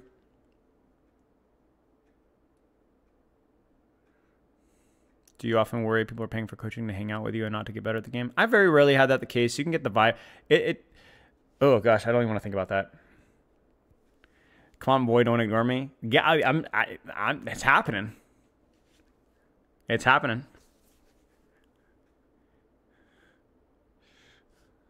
Actively ignoring you right now. How's that for paradox? Yeah. But to be honest, I don't really mind. That's why when I'm doing a learning, like learning Wuyong or learning Hazard, I never used hero bans. I actively avoided using hero bans or Freya unless I had to protect the character. But yeah, it's an interesting. It's a good take, Vash, honestly. But I think for me, it's more about less about is it strategically good or is it good to tailor your experience? Because here's the way to think about it. Not everybody in Overwatch can rank up. It's not possible. You can't. Not everybody. It's just somebody has to be bronze because it's not. Bronze is relative. There is no objective skill tier. We've talked about this. Like the overall player base in Overwatch is a lot better than it used to be. It's just how games go, right? But somebody has to be bronze. So if we introduce a system that overall improves the quality of games for everybody and everybody enjoys it, but could technically maybe compromise your development as a player, well, it's for survival of the fittest, baby. You get what I'm saying? Survival. If you're carried by bans, okay, survival of the fittest.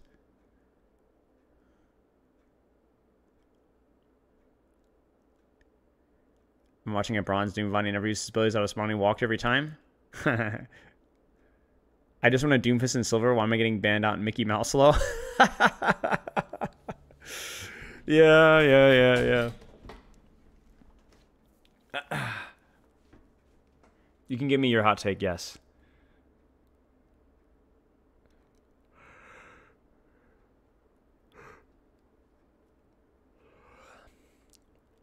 I believe that some hit-scan characters are harder to play than characters with high mobility, like Tracer Genji, because most of them don't have a cooldown to quickly get out of danger. For example, Cass and Ashe have a mobility, but it's very limited, so they require better position for longer. So this is where we have to kind of discuss the definition of difficulty is the level of effort required to reach a certain rank with a character. And the way that you're shifting the argument there is you're saying that because I have fewer options, I have more responsibility to make the right choice. The problem with that is the fact that it doesn't include the fact that Tracers and Genjis do not have the ability to do damage and reposition. They're required to reposition to do damage. Do you understand what I'm saying?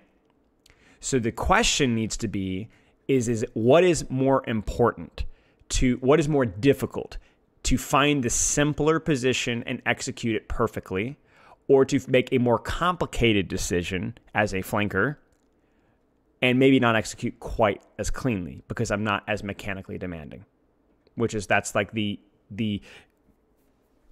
metaphorical question that we have here. You get what I'm saying? Because that is not, Tracer Genji need their mobility to be able to hold the angles that they take. They're not get out of jail free cards. The get out of jail free card is what allows them to take the position and find that position in the first place. You get what I'm saying? You're describing it as hit scan. Certain hit scan characters are easier because they get punished for their mistakes, but being punished for your mistake is not what makes a character difficult to play. It's what makes it punishing to make mistakes with. You get what I'm saying? Really? Do I have to do this, guys? Do I really have to do this? Man.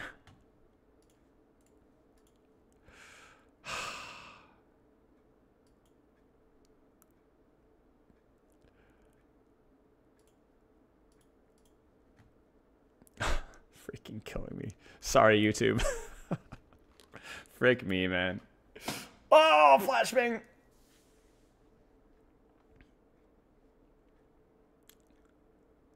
But yes, it's a great discussion.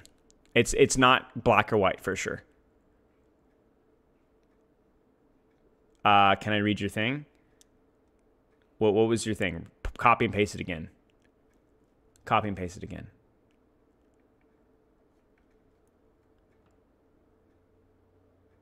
For me, it's easier to play when I play Cass. Wait, hang on.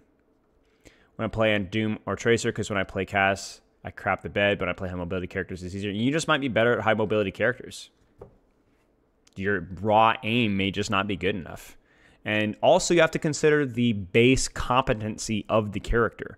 Tracer right now is a strong character if you are good at Tracer. Her win rate is good. Doomfist win rate is good. Cass win rate is not good, right? So that's why like things like value floor and value ceiling are very patch dependent. Like I would say Lucio is a very high skill floor character, but he's got a crazy win rate right now because some of the other support's bad and he's really good. I'm curious if I put 3 or 4 hours a day for a year, would I be able to go from Masters to Champion given I'm actively improving? Yes. If you're able to give it full focus, full effort, and you enjoy every step of that process, yes. In the current implementation of Champion. Previous implementation of Champion? No. No, not the previous implementation of Champion. But right now, Champion's a lot larger. I would say Champion now is like GM1. And so if you're asking me to get like top 200, yeah, you could, probably. Probably. I'm not saying it's guaranteed, but it's possible.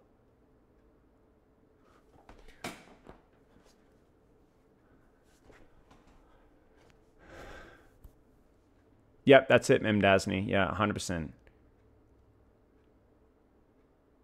How does Game Master been stuck here for 50 games? It's you. You suck.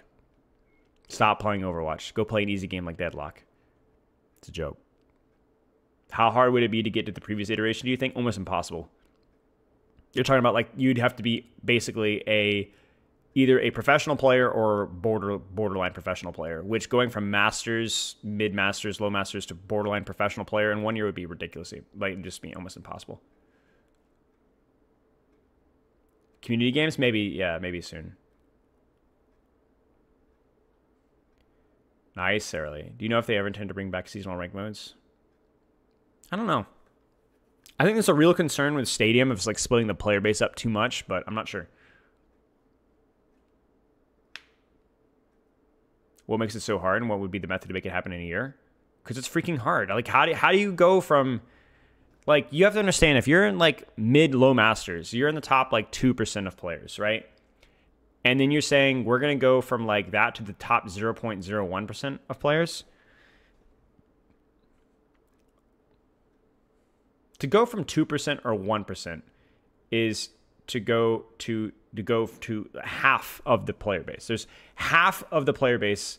There's twice as many 2% players as there are 1% players. Okay. And then to go from that to 0.1 is there's 20 times more 0.1 players than there are 2% players. Okay. And then to go to 0.01s, there's 200 times more. And that's it. It's just a minute. It just gets harder and harder and harder and harder. Would you say Diamond is a high rank? No. I would say Diamond is a good rank, but I wouldn't say it's a high rank. What's your opinion on inconsistency? Do pros play inconsistent? Yes. Train inconsistently, you will have inconsistency. Train consistently, and you'll have less inconsistency, but you will still be inconsistent.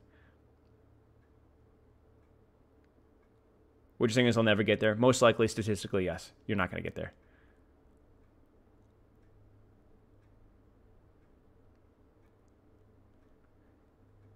If I copy your diet, will I rank up from GM2 to Champion 2? Yes, correct. You will rank up if you copy my diet, yes.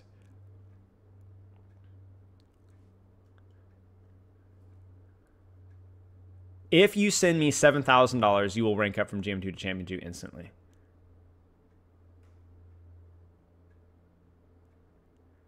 Sugar-free figures taking too much time in PGE. Well, you have to understand that Sugar-free has been in the game for a long time. So anything that allows him to decompress and relax might help his longevity. You might be right. There's nuance there, but who knows?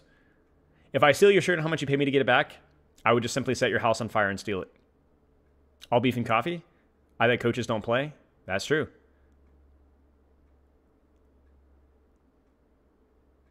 I mean, there's nothing wrong with playing Marvel Rivals.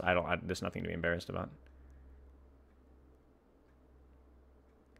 But I will say, top of Marvel Rivals has always been fraudulent. There are literal gold players in Celestial and Marvel Rivals. I'm not even exaggerating. Watching high-level Marvel Rivals play in ranked, you're literally having the equivalent of like champion players in Overwatch and literal diamond players, or even lower. Marvel Rivals rank is total fraudulent. You can look at replay codes and you'll find literal like plat players and high-level Marvel Rivals. Now, if you talk about actual professional Marvel Rivals play, yeah, maybe different. But Marvel Rivals bell curve is completely swamped. Ranked inflation is completely borked.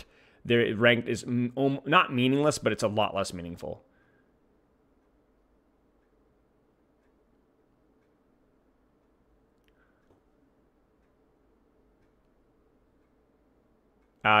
Yeah, Hoodlum, I will see what I can do. If you had to pick one player to win a game of Overwatch to save your life, who would you pick? I mean, I would say Violet. I would pick Violet, and I would say Violet, I'm gonna give you $10,000 if you win this game. And he'll get the money. You get what I'm saying? Violet would get the money. I don't care how he's playing recently. He'd get the money.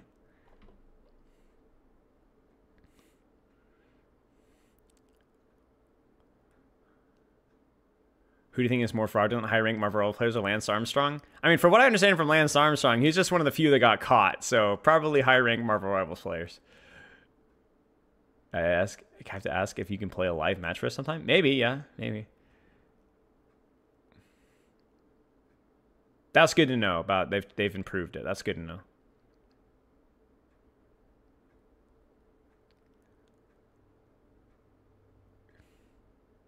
Life Weaver health benefits out of pocket, yeah. Yeah, I've given some feedback on the Weaver stuff, so we'll see. The thing with roids is they allow you, a lot of the roids that are used, they allow you to recover quickly so you can train more. You still have to work insanely hard, but the problem is that the human body has limitations of how much that you can train before you lose focus, right? It's like literally like using Adderall for like, it's not good for your body long term, but if you're using Adderall to like train Overwatch more effectively so you can keep your focus for longer, it's just basically like cutting corners. You know what I'm saying? What is a high rank? I mean, I don't know. I mean, I'm just picking, I would say like top 5, 10%. So it depends on the season. I would say like Diamond 3, Diamond 2 is probably, I think, feel like a high rank. Like top 10% sounds like a good round number, you know? Well, who did you like to play? Well, it changed, right? I used to be a tank main, or a Genji main, and then I went to tank. And this was before roll lock. And then I pivoted to Ryan, and then I just picked up Anazen and stuck with Anazen because I like the higher skill ceilings. Why is it when you talk about Life Here and Pull, you say something we're stuck with? I just think it's too baked into his hero fantasy and hero identity to change. It's the same thing with Roadhog's hook, you know? Yeah, you don't gain muscle, from my understanding, exclusively from roids. I mean, there's certainly some things that probably accelerate that, but it's more along the lines of it allows you to train more and effectively recover faster. So you're allowed to do longer workouts. Like, remember when I say, like, imagine if I could tell you guys that you could play Overwatch full focus for 4 to 5, 6 hours every day, even if you have a full-time job, right? You'd be like, what? Wow. It sounds too good to be true. That's what roids are. You still have to give the effort, right? But yeah. You're in a higher rank? I mean, yeah, of course you're in a higher rank. Like, if you're in the top 10% of the game, like, if you're in I mean, I'm even Diamond 5. I mean, okay, come on. You're better than a vast majority of the player base. At worst case scenario, 20%. Worst case scenario, top 20. That's good. That's good. You know, like I said, the world doesn't end if you don't hit the top 1% of everything that you do, you know? I'm a super mid guitar player, and I still enjoy playing guitar, you know what I'm saying? I'm not even freaking good at the game I play, you know? Like, I pick up Overwatch, and when I play it, I'm barely Masters on half the heroes I play, and I only play to Masters because I know it would take me too long, but whatever. I'm not... Incorrect. Roids increase muscle mass even if you don't. Yeah, I said it's not as much. I said it's not as much. I mean, everyone's had their friends that go on roids for like poison ivy or something like that, and they just bulk up over. But like it's not like a life hack to just go on roids and work out and that's it. And it's much more complicated. How long did it take you to hit 100 kilos bench for reps? I mean, I never have trained like a power lifter or a bodybuilder even in terms of like training, so very inefficiently.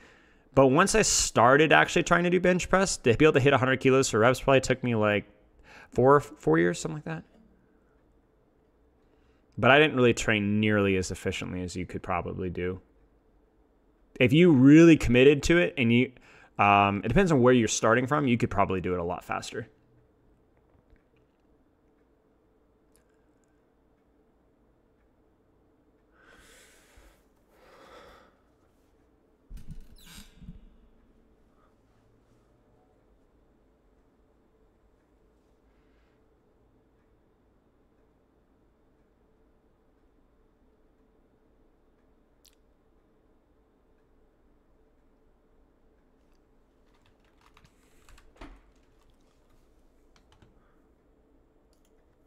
We could do, I'm really tired, but we could probably do a little bit more perk fixes. Let me pull up the doc.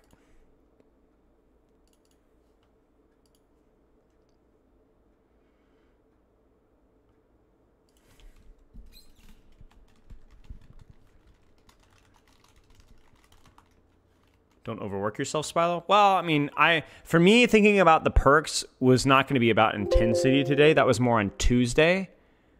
But I do like briefly revisiting concepts that we've talked about before, because even if we talk about it for 15 minutes today and not even fully engaged, it's like proofreading something. Even when you're tired, it's still probably worth skimming over. You might catch some stuff. Yeah, Sarah Lee, I almost asked you for that clip to post and cry about, but I think I've done enough crying about Roadhog, so I'm not going to. I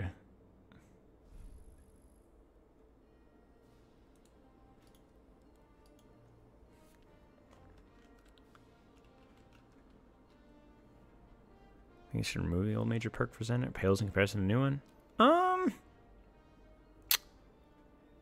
Maybe. I get what you're saying. I do think it's the worst perk 99% of the time. Maybe not 99%, but yeah. Yeah. Do I like cooking? Not really, no. I wasn't talented enough to have a family that pushed me to enjoy cooking early enough. So, I'm going to turn this off so I'm not blinding myself. Just GG talent diff, I guess. Those that know. Is it me or is this gun bigger? Am I crazy? Maybe I'm crazy. I will not leave a broken world behind. Another battlefield. I will not leave a broken world behind. What's your opinion on Emong's VOD reviews? I haven't really watched many of them at all. I don't think I've even watched a single one, so I don't have an opinion. Another day, another battlefield.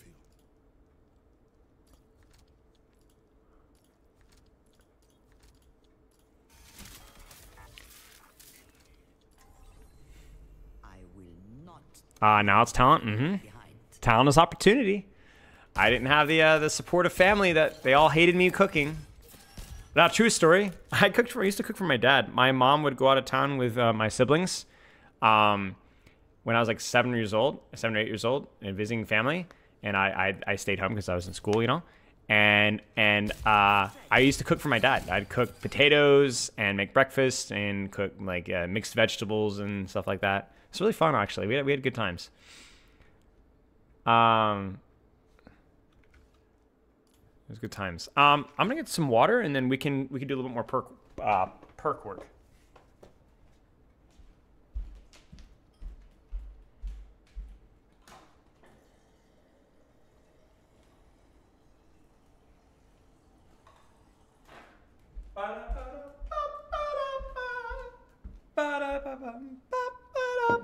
You got a favorite meal to cook? Not really, no. I don't do much cooking nowadays. I haven't done a lot of cooking in a long time, honestly. What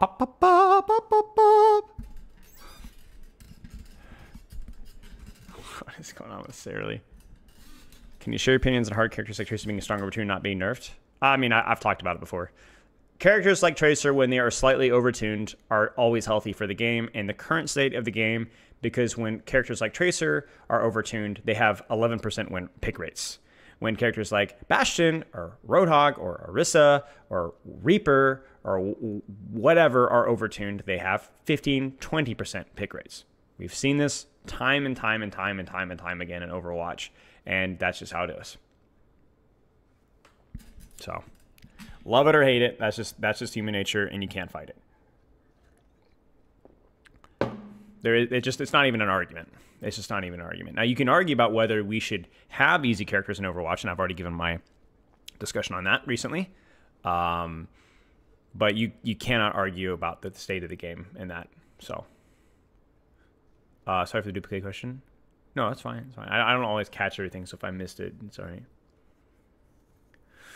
Okay, let's look at our perks here. So let's look at our tweaks here. So if you guys don't know, let me actually change stream title really fast. We are doing a few concerted things, some of the perks that I think are a little bit worse in terms of value and or on health. Like, I'm not saying that, I'm saying they might be unhealthy. And crucially, we had to prioritize heroes that don't have designs that are really complicated design perks for, because they're so toxic. Like, we're not doing Ramattra, we're not doing Roadhog, we're not doing Moira. First off, I think a lot of those characters have perks that are, like, okay. Like, I think Moira's perks are actually okay, considering how annoying of a character she is. And then there's characters like Ram, who definitely have some pretty whiffs on the Ram perks front.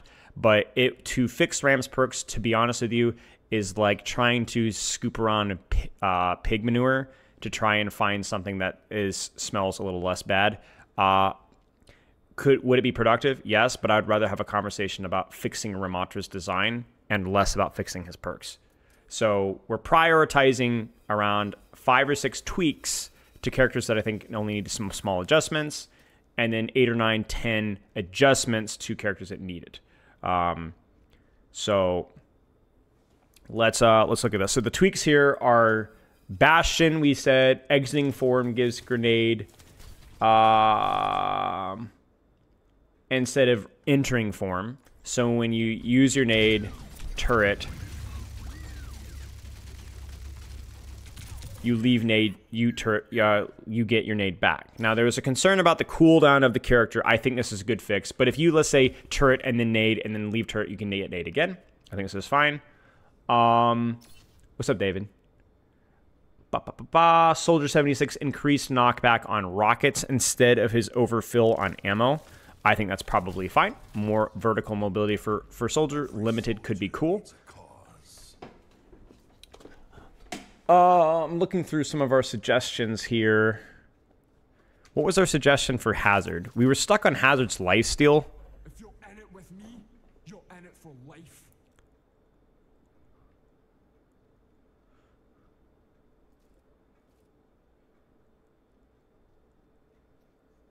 It's Sarah Lee rage baiting. Sarah Lee, behave yourself.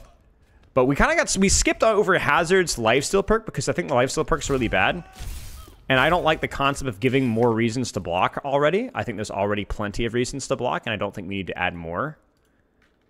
And so I think what we need to consider is something that maybe does...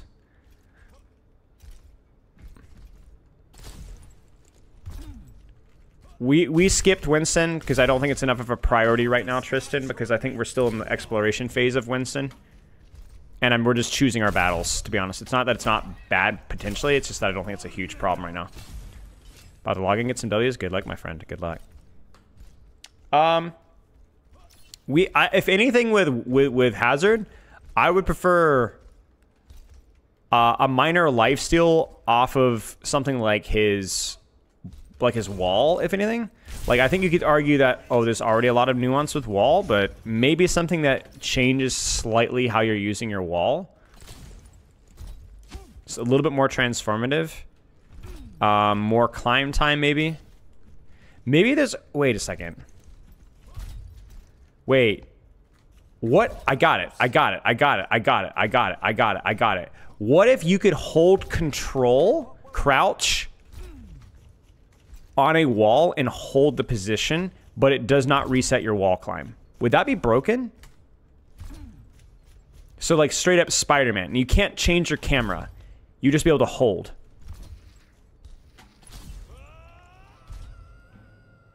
Like a wall cling, right? You have to hold crouch and it does not reset your wall climb.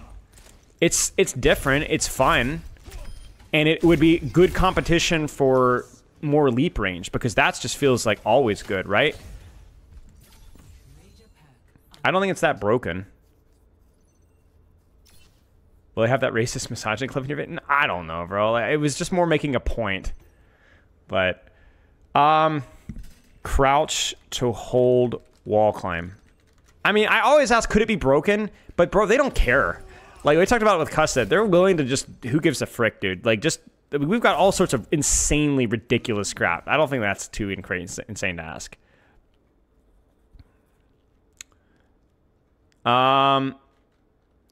Okay. Venture. Let's make history.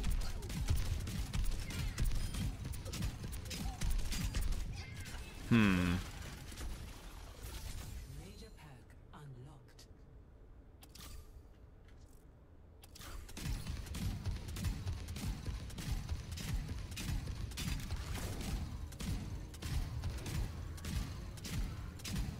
You know what I think I would like? Here's what I would like. If we want to talk about tweaks here. So I did some experimentation. You guys saw me playing some Venture yesterday. Turns out that Venture's range isn't really that broken, because it's really freaking hard to hit the shots. And it's more useful for the reload. You get what I'm saying? And the shield regeneration, because you're using an ability. It's because the projectile speed is really freaking slow. This is the one that I got rage baited on, and I messaged Cuss in the feedback channel. I was like, yeah, I was wrong. My bad. I'm gonna go streak. But I do think there still should be something of an opportunity cost if you have a lot of range, and maybe something like giving Venture the other ability. I think is fine, but maybe the fire rate's reduced.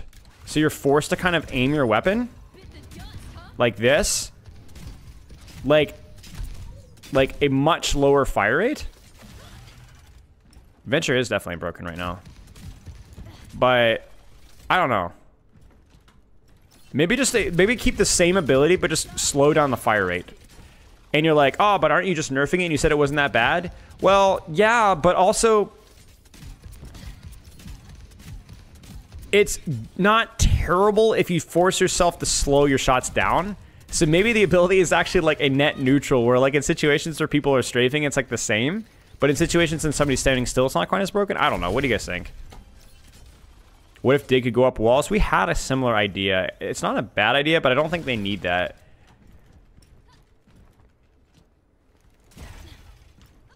I don't know. Maybe just slower fire rate with the long shot, because you can always cancel it. Like, you don't have to have, you're not locked into the lower fire rate. You can just press the button again, it stops.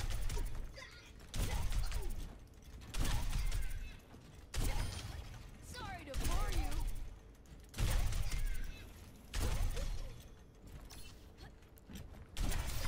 Keeping the heat on. Really drilled it in, huh? Maybe there could be like a mark ability with melee as well, where if you hit a melee, your next use of burrow does an extra burst of damage. Or I would feel like that would just be broken. Ah! Melee reloads in ammo? I don't know. I feel like that's like just so incredibly weak. It's a good idea. I'm with you on the spirit, you know?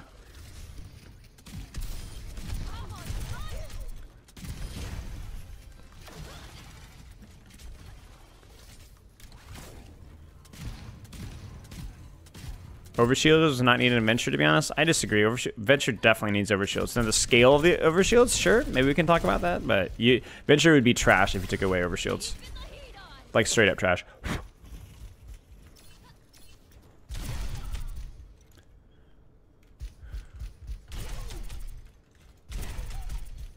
Melee has a slight booping effect, but Venture's melee is not more than others. Alright, we'll move on. We'll move. Let's go on to Zarya. I mean, it's fine. We have a couple of, like, brief ideas. It's better than Tuesday. Zarya! Charge up alt fire. Energy converter nerfed to 2 and does not AoE multiply. Maybe reduced ammo. I think I'm pretty happy with Zarya. Ashe. I'm sorry if I'm zooming through these. Apologies. This is where I suck as a content creator because I don't always start from the beginning and kind of re-explain my... Basically, we liked Ashe's remote detonator, but I think the other ones are kind of boring or mid. And so... Ashe dynamite for lava pool if it detonates within a certain meterage of the floor, which means you're more rewarded for doing like this kind of crap, you know? Because there's not really a good reason to do that most of the time. And now there is, right? So more of a zoning dynamite or an AoE choke dynamite. I also think the idea of a coach gun having a reduced cooldown if it doesn't hit a target is a good idea for more rotational stuff. And then the other suggestion is that coach gun does more damage but has less knockback as well. How old am I? 31.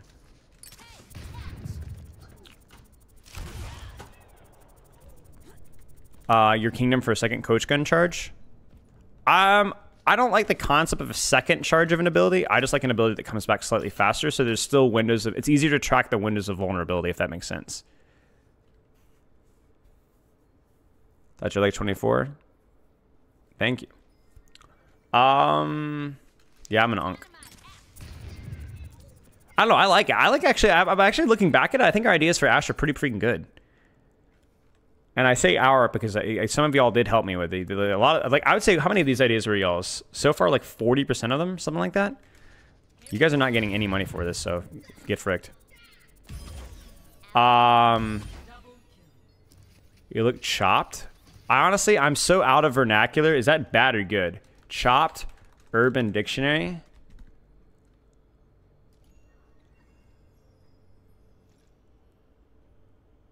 Who's ugly? Oh. Well, it's Fortnite fish, so it has to be. I hate that I know that. That's alright. May? Burst on leaving cryo. We already talked about that. Less penalty on double jump for the tweak. Blizzard range, slightly bigger. Maybe you have better DOT or a faster speed boost. Bolder but shorter duration, no boop damage, smaller floors, but don't have to look on the floor. Yeah, we're good with May as well. We have a lot of ideas for May. I'll pray for you. Thank you, brother. I appreciate that. On God. I appreciate that. I've been tweaking. I'm not going to lie, blood. But, I don't know. Man's got to hustle. Turrets for HP. I don't know. What do you guys think? Is it... I've been tweaking? Yeah. Probably not turrets for HP. Maybe we're not ready for that Symmetra just yet. Well, maybe.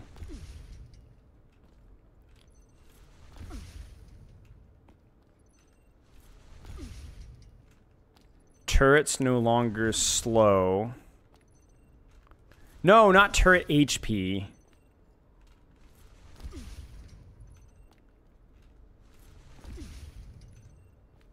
I think it would just be too strong if we had teleport HP and heal, turret heal. I just wish there was a way that we could make turrets give shields, but it wouldn't apply to Sim, and I just don't think we can.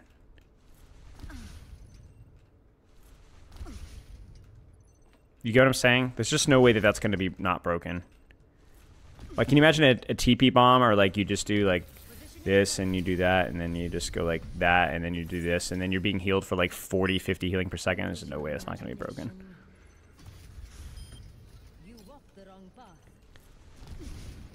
Yeah, it's just not. It's impossible. I actually would prefer that over her turret self heal. I actually think if we could do that, we could remove the turret self heal. Maybe that's a suggestion then. Okay. If remove TP heal, then turret shield health instead.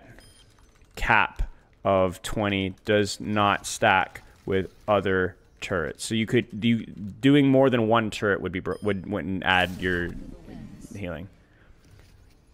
A Left 4 Dead, 2 chargers. Drink some water. I don't know how no one is saying anything. You're intimidated by my masculinity, the grit. You know what I'm saying? Hey there, Bubba. I'm just working on my perks. Took my testosterone earlier. You know, threw the bench around. Iron bars really do it for me. You get what I'm saying? The word is concern. Yeah, Daddy's got to bring it home. Bring it for the biscuit. Turrets for HP maybe ramp up faster, but lower damage reduced. Cooldown. Turret used during weapon. I really like the turret parry idea. Hawking Mask.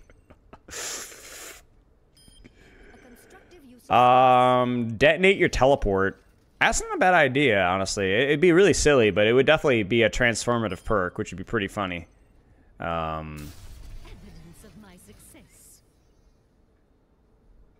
But I don't know. I'm always on the fence about mobility cooldowns needing extra utility because the teleport is already so incredibly flexible. I don't know if we need more into it, but you could be like, well, you don't need it. We could do it. You know. Imagine yourself glazing sessions. Familiar with that place? Yeah. Yeah, I peaked in high school. What about it? At least I peaked. You didn't peak nowhere. You don't even know the concept of a peak. You've been too stuck in the gutter. Take ice baths. Take it from me. Yeah, the turret block thing we talked about. You can use your turret while you're using your primary fire and alt fire. Hey, Luke Hugo. It's going pretty good, actually. You peaked in kindergarten? Yeah. Using teleport charges next door faster. Faster cast for turrets.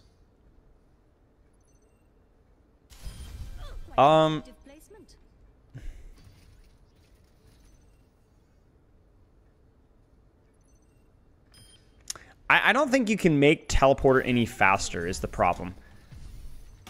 Because, I mean, maybe you're like, oh, but if you do it faster, because I think it has, I don't know, maybe you're right.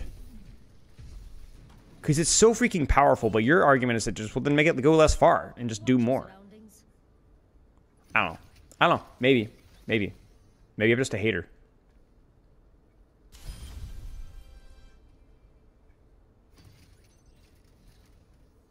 Yeah, we're not talking balance as much, but yeah.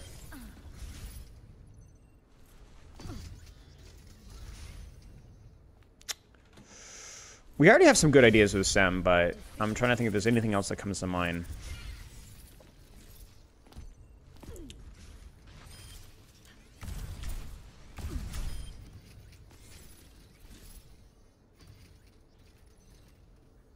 Less health for more range? Maybe.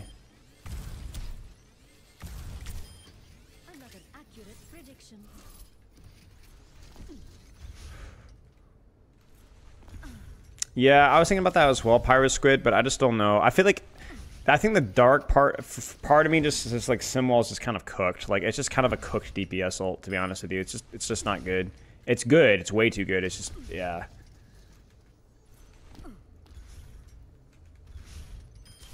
Such a lack of awareness. The only thing I can think of is maybe teleport casts faster but has less HP. I don't think less distance would work. I think she needs the distance that she has. Otherwise, it's just not useful enough. Maybe that's reductionist. Maybe if it was like 10 meters faster. But like, Reaper, TP, treatment, maybe faster but less HP, so there's more counterplay to it. There's more risk with you taking the teleport because you don't get back because it dies. Miss Sims' old ult, the shield generator, it was pretty fun. Imperfection dematerialized. Evidence of my success. Yeah, but yeah, I don't know. Maybe not. Because the way I look at Teleporter, I think it needs to lose HP anyway. But yeah, okay. Whatever. Tracer. Can't use health packs at full HP. Melee can over... Oh, one of the things I forgot about, if you guys are here on Tuesday, is I think that we should... I think Melee... Maybe this will be too much if he already nerfed the health pack, but I think the Melee perk should overfill her ammo by 5. Maybe that's not enough, or maybe that's too much. I don't know, but what do you guys think? You know what I'm saying? Like it...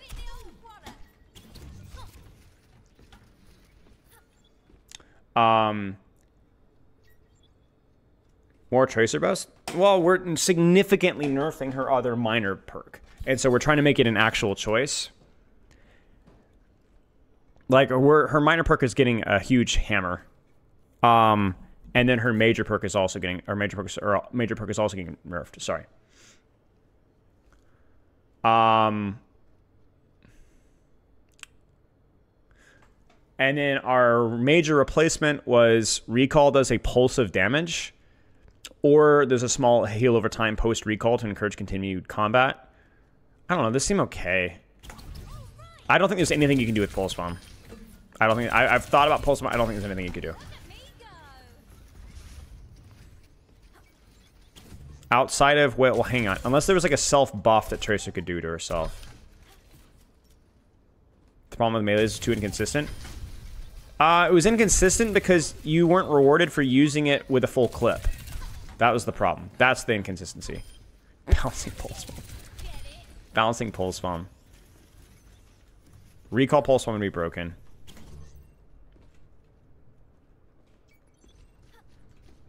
We're not taking away your blink packs. We're taking away blink packs when you're full HP.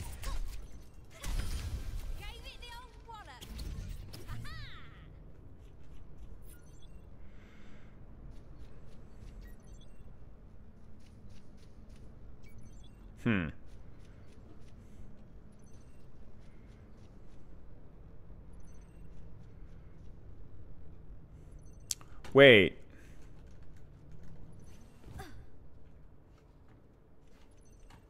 Whoa. No. No. What if Tracer got a... we talked about the heal over time idea. What if Tracer got a heal over time if she's within, I don't know, 8 to 9 meters of her Pulse Bomb? So there's like a little healing field so that post Pulse Bomb, she's rewarded for staying within the Pulse Bomb explosion radius. Is that stupid? Basically, we're talking about like more consistency out of her Pulse Bomb value, but you don't get the kill, you just get more uptime if you whiff it. And if you... I don't know, is that insane? I know Pulse can kill Tracer. That's the challenge.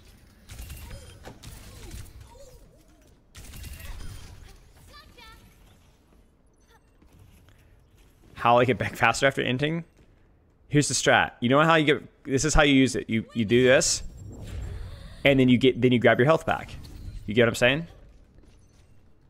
Sounds mid. No, I mean, yeah.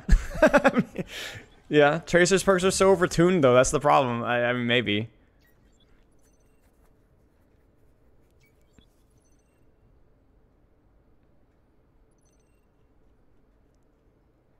Ooh, manual pulse bomb detonation, but it takes 50% longer to explode. Holding pulse bomb. Wait. Holding Q.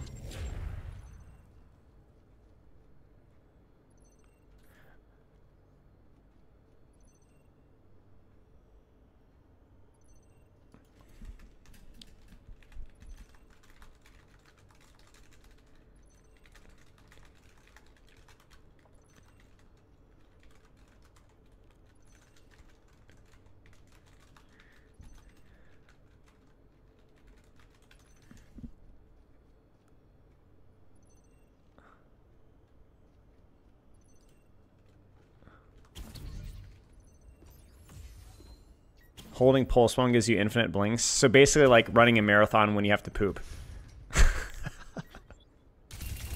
Gotta go, gotta go, gotta go, gotta go. I don't know. I don't know. Something to consider. I think we have enough ideas. I think we have enough ideas.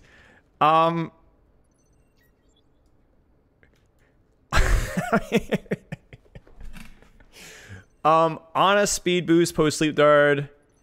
Ana, we talked about nade. We never really did figure anything out for Ana. Instead of headhunter or biotic bounce, maybe we just leave it.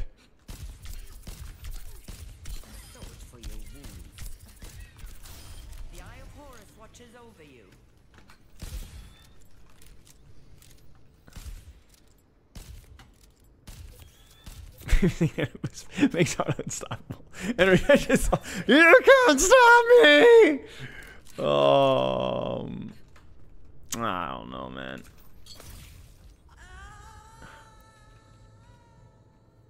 I don't know.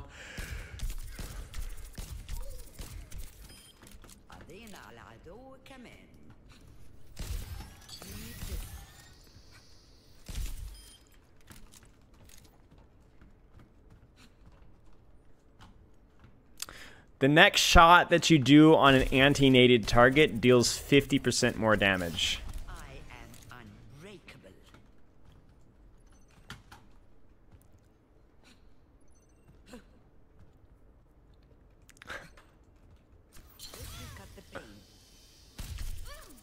She's fricked.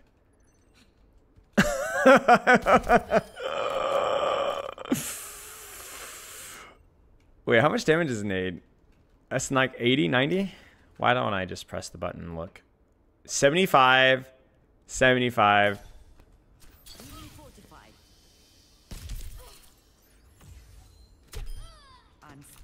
Wouldn't be broken on tanks because they would shrug off the 40 extra damage.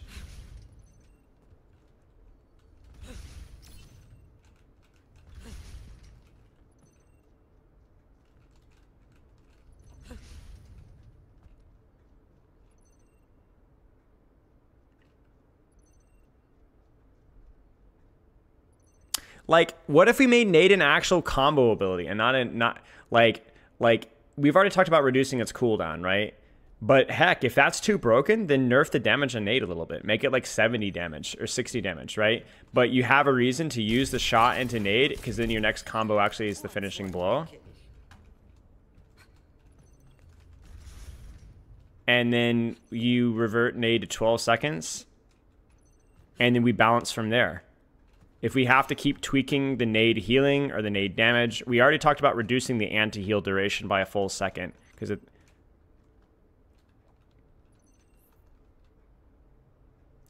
I don't know, man.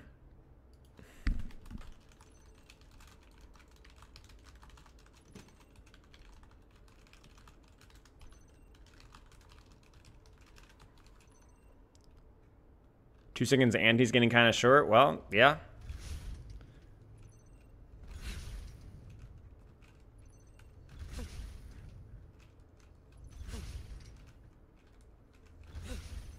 I'm gonna leave it. I know I'm cooking, but I'm gonna leave it. I think it's one of those things that you just would have to play with for. You can't conceptualize it. You know what it would feel like.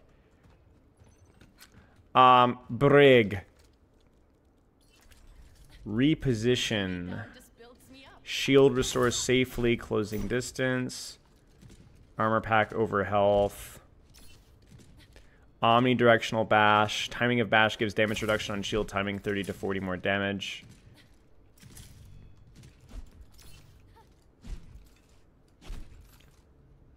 On distance of whip. Sleep applies anti.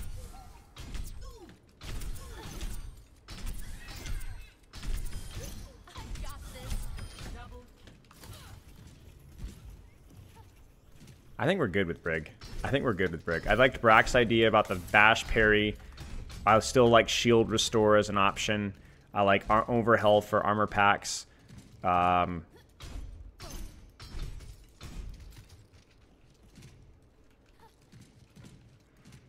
Even omnidirectional bash, although I'm not 100% certain on that one. Well, the problem with Biotic Balance is how incredibly inconsistent it is. It's so freaking broken in small rooms, and it's so freaking broken at hand-holding badly aimed nades. That's what I'm trying to fix. It's the inconsistency of value, and part of the value output is just kind of an RNG. You know what I'm saying? It's not really like, a trick shot thing. That's not really how it works, you know? Juno. Speed boost, speed ring, shoot while torpedo, give crits back, the old jump reset, easy. Dude, guys, we're popping off, bro. We're freaking popping. We're killing it right now. I like where we're at here. Last one already. We talked about Reinhardt. Reinhardt's tweak was just reverting Crusader's Resolve. I think his other perks may be a little lackluster, but they're okay for right now. And Ryan needs more discussions about the other Brawl tanks being toxic. Wuyong overflowed. Start with lowering the cooldown of wave. Reduce the heal resource or heal boost. Here's the other thing as well. Wave really should not give you heal resource. Or also shouldn't give you heal resource. I missed your sick Juno perk. Like, really, it shouldn't give you heal resource, y'all. Yeah, it does. It doesn't.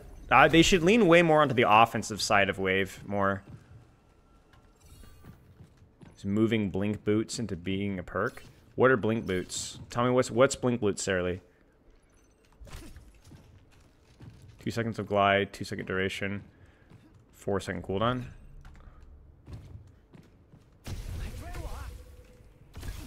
Ooh, yeah, maybe. Shorter glide, lower cooldown. Yeah, I mean that's not a bad idea. That would be sick with like crit, the crit perk. Try out the practice range. Why would I do that when I could just sit here lazily and wait for people to do the job for me? Ebb and flow, rewind heal needs tune down or up front healing reduce. Jump for wave, more damage. Wall jump. Alright, what do you guys want to see with Wuyong perks? I have fewer ideas for Wuyong perks. I think that's because I was getting tired.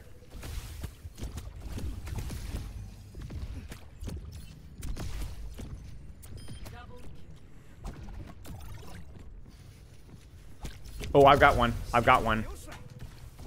I've got one. I've got one. I've got one. I've got one. I've got one. I've got one. I've got one. Your wave during your shift does 30 DOT or something.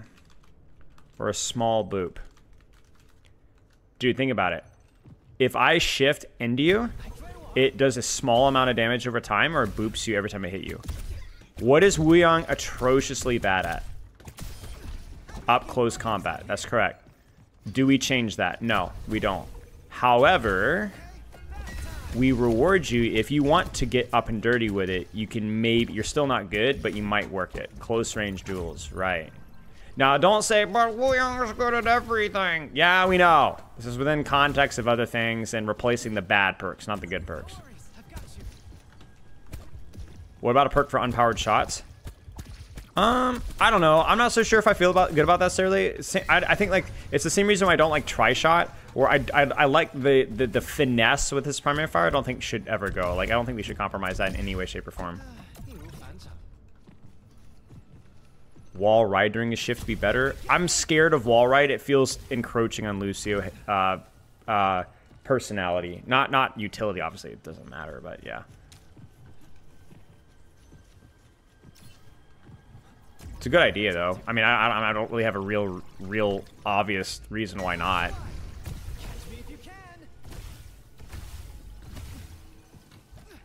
So here's what we have. We have wave damage and speed increases depending on the distance that you travel off of your jump. So you're rewarded for jumping and also using wave like this. And then we have the small damage, or just even like it's a boop on a timer. Like a wrecking ball kind of a thing to dislodge if he rides through you, which he doesn't really want to do, but he can do. And then some adjustments to his current perks. Shift leaves a trail, maybe.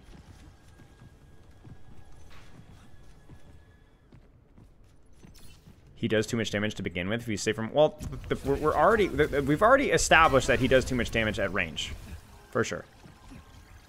I would like to lean more to where he's actually competing up with a little bit more consistently up close, and not simply out damaging on it and Zenyatta's at range.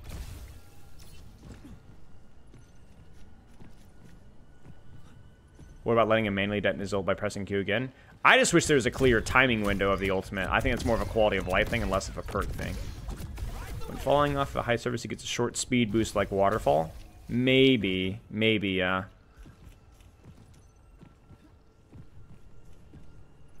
Onyx, you can't change directions? That would be really silly. It would be lore appropriate. You're slipping and sliding, but I don't know.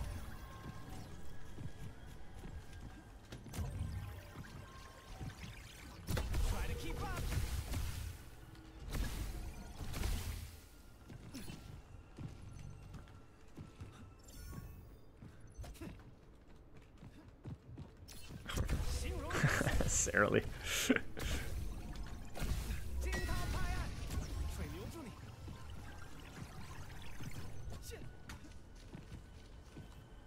I don't know, I think it's okay. Wall jump as a perk. Yeah, we've got ideas. We've got ideas. We're cooking. We're cooking. We have at least a start. We don't have to nail it in the first try, but it's just have to provoke some discussion. You know what I'm saying? So. Freaking silly. Alright. That's all. Goodbye.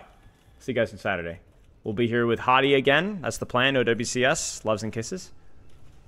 I thank you guys for your help. Thanks for hanging out. I'll see you guys then. I will not be streaming next week, so this Saturday will be my last stream for a little bit. Makes the wave wider rather than longer. It's not a good idea. Not a bad idea. Okay. Goodbye.